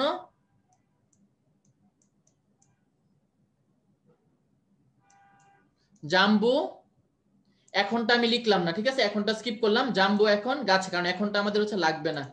তাহলে জাম্বু গাছে বা জাম্বু এখন গাছে, মাউস দিয়ে লিখতেছি তো এই জন্য হচ্ছে লেখা তেরা ভাগে, হ্যাঁ আমার লেখা এত খারাপ না। আচ্ছা, তাহলে তোমার এই জাম্বু এখন গাছে, এটাতে কি মনে রাখবা তুমি, দেখো খুব সুন্দর। নিষেকের পর সবার প্রথমে কি হয়, ফার্স্ট হচ্ছে জাইগোট তৈরি হয়, শুক্রাণু এবং ডিম্বাণু মিলে কি তৈরি করে, জাইগোট তৈরি করে। তারপর জাইগোট কি হয়, মানে হচ্ছে মরুলা। তাহলে জাইগোট থেকে পরবর্তী ধাপটা কি হবে, উত্তর হচ্ছে মরুলা। তারপর মরুলার পরে ব দিয়ে কি, এন্ড ব দিয়ে আবার তোমরা ভাইবো না যে ভাই বাংলা ছবির কথা বলতেছে, তাহলে মনে হয় মরুলার পরে বুবলি আসবে, এই বু দিয়ে তো বুবলির কথা মনে পড়ে নাকি। তাহলে ব দিয়ে হবে তোমার ব্লাস্টুলা, এখানে কিন্তু আবার বুবলি টুবলি না। তাহলে ব দিয়ে কি, ব্লাস্টুলা, হ্যাঁ আমি আবার বুবলি বলে ফেলতেছিলাম। আচ্ছা, আর লাস্টে কি হয়, সবার লাস্টে গ্যাস্ট্রুলা, আর গাছ এ মানে কি, এ দিয়ে হচ্ছে অর্গানোজেনেসিস লাস্টে। তাহলে মনে রাখবা নিষেকের পরে কি কি হয়, জাম্বু এখন গাছে, তাহলে জাইগোট, মরুলা, ব্লাস্টুলা, গ্যাস্ট্রুলা। আর যাতে কারো কোনো প্যাচ লাগে না, তোমাদের মরুলা, ব্লাস্টুলা, গ্যাস্ট্রুলাতে অনেক প্যাচ লাগতো, স্পেশালি মরুলা এবং ব্লাস্টুলাতে। তাহলে তোমার যাতে কারো কোনো ভুল না যায়, এই যে আমি এখন এই জাম্বুর কথা বললাম, তোমরা হচ্ছে গিয়ে সেটা এই যে উল্টাপাল্টা কথাবার্তা কিন্তু শুরু করবে না, খবরদার। আমি পরে হচ্ছে কমেন্ট দেখে তারপর কিন্তু ব্লক টক দিব আবার পরে। আচ্ছা, কেউ কি আবার জাম্বুকে চিনতেছে না, তোমার তো জীবন বৃথা, জাম্বুকে চিনতেছো না। ঠিক আছে, তাহলে নেক্সট তোমার এই যে এখন কমেন্ট বন্ধ, হ্যাঁ অনেক কথাবার্তা বলছে এখন বন্ধ। তাহলে জাম্বু এখন গাছে, জাইগোট, মরুলা, ব্লাস্টুলা এবং গ্যাস্ট্রুলা। তাহলে আমরা দেখি কি কি হয়। হ্যাঁ, এই যে দেখো শুক্রাণু ডিম্বাণু মিলে কি হচ্ছে, নিষেক হচ্ছে, নিষেক হয়ে কোন ধরনের নিষেক, বহি নিষেক, কি তৈরি হয়, জাইগোট। তাহলে জাইগোট কি, একটু আগে আমরা লাইনটা পড়ছি যে নিষিক্ত ডিমকে জাইগোট বলা হয়। তাহলে জাইগোটের মধ্যে কি হয়, ক্লিভেজ হয়, ক্লিভেজ মানে কি ভাঙন, জাইগোটটা একটা কোষ, এটা হচ্ছে বারবার হচ্ছে মাইটোসিস হয়, হয়ে কি তৈরি হয়, মরুলা তৈরি হয়। তাহলে দেখো মেরোব্লাস্টিক ক্লিভেজ হয়, কি হয়, আঙ্গুরের থোকার মতো মরুলা, মানে কি তোমার জাইগোট অনেকগুলা ক্লিভেজ হয়ে ভাঙতে ভাঙতে ভাঙতে ভাঙতে কি হয়, ছোট ছোট মরুলা হয়ে যায়। তাহলে এই ছোট ছোট কোষপিণ্ড, এই প্রত্যেকটা কোষকে কি বলে, ব্লাস্টোমিয়ার। তাহলে মরুলার প্রত্যেকটা কোষকে কি বলে, ব্লাস্টোমিয়ার। মরুলার কোষগুলা কি হয়, ব্লাস্টোমিয়ার গুলা পরে হচ্ছে এরকম অ্যাসেম্বলি প্যারেডের মতো সজ্জিত হয়ে যায়। দেখো একটা ডিম্বাকার লাইনে সজ্জিত হয়ে যাচ্ছে, একটা সিঙ্গেল লাইনে, এই সিঙ্গেল লাইনটাকে বলে কি, ব্লাস্টোডার্ম। আর তোমার মাঝখানে একটা ফাঁকা জায়গা তৈরি করে তারা এই সজ্জিত হয়ে, সেটাকে বলে কি, ব্লাস্টোসিল। তাহলে এটাই কি ব্লাস্টুলা ধাপ, ব্লাস্টুলা ধাপের দুইটা অংশ, একটা ব্লাস্টোডার্ম, একটা ব্লাস্টোসিল। ব্লাস্টোসিল মানে কি, সিল মানে ফাঁকা গহ্বর বা জায়গা, আর ব্লাস্টোডার্ম কি, এই যে একটা কোষের লেয়ার, এই যে ব্লাস্টোমিয়ারের একটা লেয়ার। আর ব্লাস্টুলা থেকে লাস্টে গ্যাস্ট্রুলা হয়, গ্যাস্ট্রুলা থেকে হয় অর্গানোজেনেসিস। ক্লিয়ার কথাটা? ওকে। তারপরে দেখো এই যে রুই মাছের জীবন চক্র একটু আগে দেখাইছিলাম, এখানে অনেক কথাবার্তা লিখে, এখন যদি তোমাদের আমি দাগাই দিচ্ছি কি কি পড়তে হবে, তোমাদের বইয়ের মধ্যে এটা দেখলে কিন্তু তোমার হচ্ছে গিয়ে একদম মাথা মাথা পুরো খারাপ হয়ে যায়, হাই হাই এটা কি দিল, রুই মাছের জীবন চক্র পড়তে গিয়ে তো নিজের নাম ধাম নিজের জীবনী ভুলে গেলাম, যে আমি যে মানুষ এটাই তো আমি ভুলে যাই এগুলো পড়তে গিয়ে। তাহলে এইগুলো হচ্ছে গিয়ে এই যে একটা ছকি দিয়ে দিচ্ছে, এটা কম্পিনিয়ন বুকের মধ্যে দেখবো খুব সুন্দর করে দেওয়া। তাহলে কি এটা, দেখো নিষেকের পরে কি হয়, আমরা কিছু ঘন্টা পড়বো কিছু দিন পড়বো। তাহলে সবার প্রথমে কি হয়, 12 ঘন্টা সময়, ওদের চোখে কালো দাগ দেখা যায়, তুমি নিজে চিন্তা করো, সে অনেক দিন ধরে পড়তেছে, এই যে তোমরা যেমন এখন না ঘুমায়া পড়তে পড়তে পড়তে পড়তে কি হয়, চোখের মধ্যে ডার্ক সার্কেল পড়ে যায়। তাহলে রুই মাছ কি হয়, এরকম 12 ঘন্টা জেগে আছে, সে অনেকক্ষণ ধরে ঘুমায় না, তার চোখের মধ্যে ডার্ক সার্কেল হয়। তাহলে এটাকে কি বলতেছে, মানে চোখে কালো দাগ পড়ে বা ডার্ক সার্কেল, তোমরা যেটা দিয়ে মনে রাখো, ডার্ক সার্কেল বা কালো দাগ। ওকে। তারপর আছে তোমার 24 ঘন্টা কি হয়, ফুলকার্চ, ওই যে বলছিলাম অস্থিময় ফুলকার্চ, প্রত্যেকটি ফুলকা সূত্র এক একটি অস্থিময় আর্চে অবলম্বিত। তাহলে ওই ফুলকার্চটা কখন দেখা যায়, 24 ঘন্টার সময়। তারপর 36 ঘন্টা কি দেখা যায়, বক্ষ পাখনা। 48 ঘন্টা সময়, এই যে অনেক বড় একটা টপিক কি সেটা বায়ুথলি, তাহলে রুই মাছের বায়ুথলি কখন দেখা যায়? 48 ঘন্টার সময়। ওকে, তারপর 72 ঘন্টার সময় কি হয়? রুই মাছের লার্ভা দশা শেষ, মানে ডিম ফুটে লার্ভা বের হয়, এই লার্ভা দশাটা এখন শেষ। তাহলে এখন তাকে কি বলা হবে? এই সময়টাকে বলা হয় কি? ডিম পোনা, রেণুপোনা বা হ্যাচলিং এর বয়স। এগুলো সম্পর্কে আমি একটু ডিটেইলস সলভ ক্লাসে বলবো, ছবি দেখাবো তোমাদের সলভ ক্লাসে।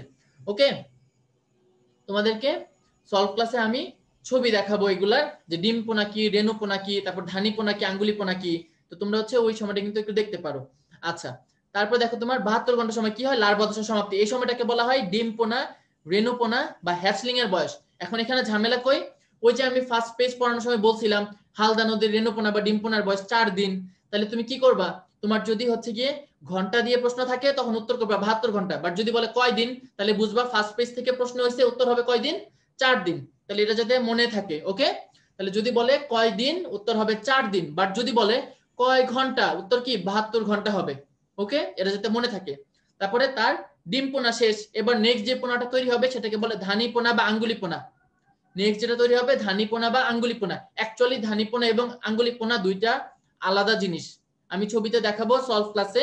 তুমি জাস্ট এখন যেহেতু আজমল স্যারের বইয়ে বলা যে 96 ঘন্টার সময় যেটা হয় সেটাকে ধানি পোনা বা আঙ্গুলি পোনা দুইটাই বলা হয়, তাহলে তুমি জাস্ট এই কথাটাই মনে রাখো।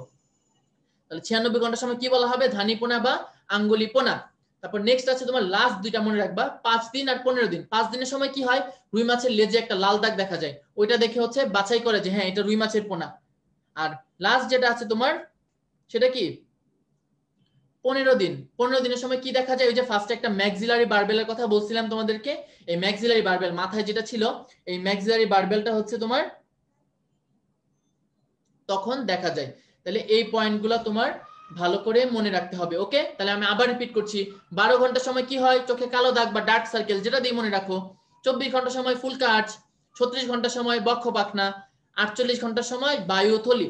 তারপর 72 ঘন্টার সময় কি হয়? তার লার্ভা দশা শেষ, অর্থাৎ ডিম পোনা, রেণু পোনা বা হ্যাচলিং এর বয়স এটা।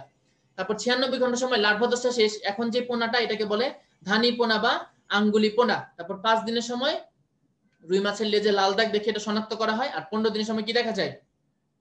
Maxillary barbell. আর লাস্ট এখানে যে কথাটা বলা, তুমি হচ্ছে এই যে দেখবা রুই মাছের প্রাকৃতিক সংরক্ষণ, অনেক কথাবার্তা বলা। তো এই পেজে তোমার যত যাই বলা থাকুক কিছু পড়ার দরকার নেই, তুমি খালি মনে রাখবা যদি মাছ নিয়ে কোনো প্রশ্ন আসে, মাছের খনি, মৎস্য খনি, মাছের ব্যাংক, জিনের ব্যাংক, তারপরে মাছের ডাচ বাংলা, রূপালী, পূবালী, সোনালী, ইস্টার্ন ব্যাংক, যেই ব্যাংকই বলুক উত্তর একটাই। কোন নদী? উত্তর হচ্ছে হালদা নদী। ওকে, তোমার যেই নদী বলো উত্তর কি হবে? যদি মাছ রিলেটেড কোনো নদী আসে উত্তর হবে অবশ্যই হালদা নদী। একদম চোখ বন্ধ করে তুমি হালদা নদী দাগাই দিয়ে আসবা। ঠিক আছে, এর মাধ্যমে আমাদের ক্লাস শেষ। Thank you so much.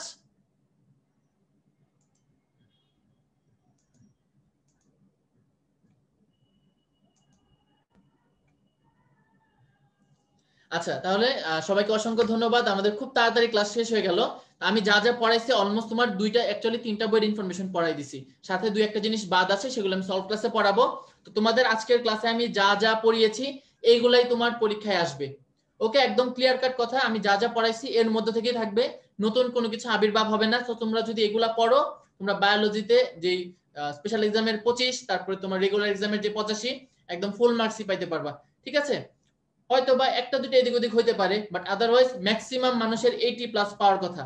আমি যা যা পড়াইছি এটা থেকে ম্যাক্সিমাম মানুষের ক্লাসে কিন্তু 80+ পাওয়ার কথা। ঠিক আছে, আর পড়াশোনার ব্যাপারে যেটা সেম কথা, তুমি পড়ার সময় পুরো বইটা একবার রিডিং দিবা, এটা জাস্ট তোমার নিজের নলেজের জন্য। বা আজকে যেগুলো দিছি এগুলোতে তোমার পুরো বই রিডিং না দিলেও চলবে, তুমি জাস্ট একটু তোমার নলেজ থেকে নলেজ বাড়ানোর জন্য তুমি একটু রিডিং দিতে পারো। যদি তোমার মনে হয় যে ভাইয়া ক্লাসে কিছু বলে নাই, কিছু বাদ দিছে, হয়তোবা আরেকটু এক্সট্রা জিনিস তুমি পড়তে চাচ্ছ, ইউ আর মোস্ট ওয়েলকাম, কোনো সমস্যা নেই। বাট আমি যা যা পড়াইছি এর বাইরে থেকে আমার মনে হয় না, আমার পার্সোনালি মনে হয় না প্রশ্ন আসা সম্ভব রুই মাছ থেকে। তোমাকে 3টা বই পড়ানো হয়েছে, আজমল স্যার, আলিম স্যার, মাজেদা ম্যাডাম, 3টা বই পড়ছো, এর চেয়ে বেশি আর কি পড়বা? তোমার তো অলরেডি রুই মাছের উপর পোস্ট গ্রাজুয়েশন হয়ে গেছে। আমরা সলভ ক্লাসে যদি কিছু বাকি থাকে ওগুলো পড়ে সবাই হচ্ছে যার যার পিএইচডি ডিগ্রি নিয়ে যাবা, মাছের উপর থেকে সবাই যার যার পিএইচডি ডিগ্রি নিয়ে যাবা। ওকে, আর যা যা ম্যাটেরিয়ালস আছে সব আপলোড দিয়ে দেওয়া হবে। আর ক্লাস লেকচার আপলোড দিলে তোমার ক্লাস লেকচারে কিন্তু বইয়ের প্রতিটা পেজ আছে, ওইটাই কিন্তু তোমার দাগানো বই, এর সাথে তোমাকে আলাদা করে দাগানো বই দেওয়া হবে। বাট তোমার ক্লাস লেকচার কিন্তু প্রত্যেকটা জিনিস আছে। তো সবাই ভালো থাকবা, সুস্থ থাকবা, ইনশাল্লাহ কালকে আবার 8:30টার সময় সলভ ক্লাসে দেখা হবে। সলভ ক্লাস এমনি তো তোমরা বেশি মানুষজন তো করো না, বাট যারা যারা মনে করো যে দরকার তোর করতে আসতে পারো। যে প্রশ্নগুলো তো ম্যাক্সিমাম সমস্যা থাকবে না, কারণ আজকে সব পড়াই দিছি। তোমার প্রশ্ন যা যা আছে তুমি জাস্ট এক্সট্রা কি খেয়াল রাখতে হবে, এই যে এক্সট্রা কি কি পড়াইছি এই জিনিসগুলো একটু সলভ ক্লাসে দেখে নিবা। ওকে, তাহলে সবার সাথে আশা করি সলভ ক্লাসে দেখা হবে। আর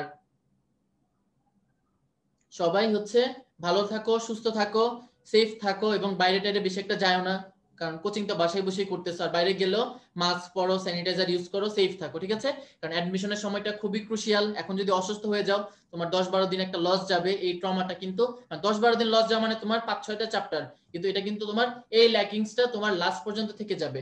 সো সবাই পড়াশোনার কন্টিনিউটি ধরে রাখো। কোনোদিন এরকম হতে পারে পড়া ভালো লাগছে না, যদি এরকম হয় যে হ্যাঁ আমার পড়তে ভালো লাগতেছে না, সেদিন কি করবা, একটু গ্যাপ নিবা, গ্যাপ নিয়ে তুমি পরের দিন বেশি করে কভার করে নিবা, ঠিক আছে? বাট সব সময় পড়াশোনার মধ্যে থাকতে হবে। তুমি অল দা টাইম যাতে তুমি তোমার পড়াশোনার মধ্যেই থাকো, পড়াশোনার উপর তোমার ফোকাস রাখতে হবে, ঠিক আছে? এটা যাতে সবার মাথায় থাকে।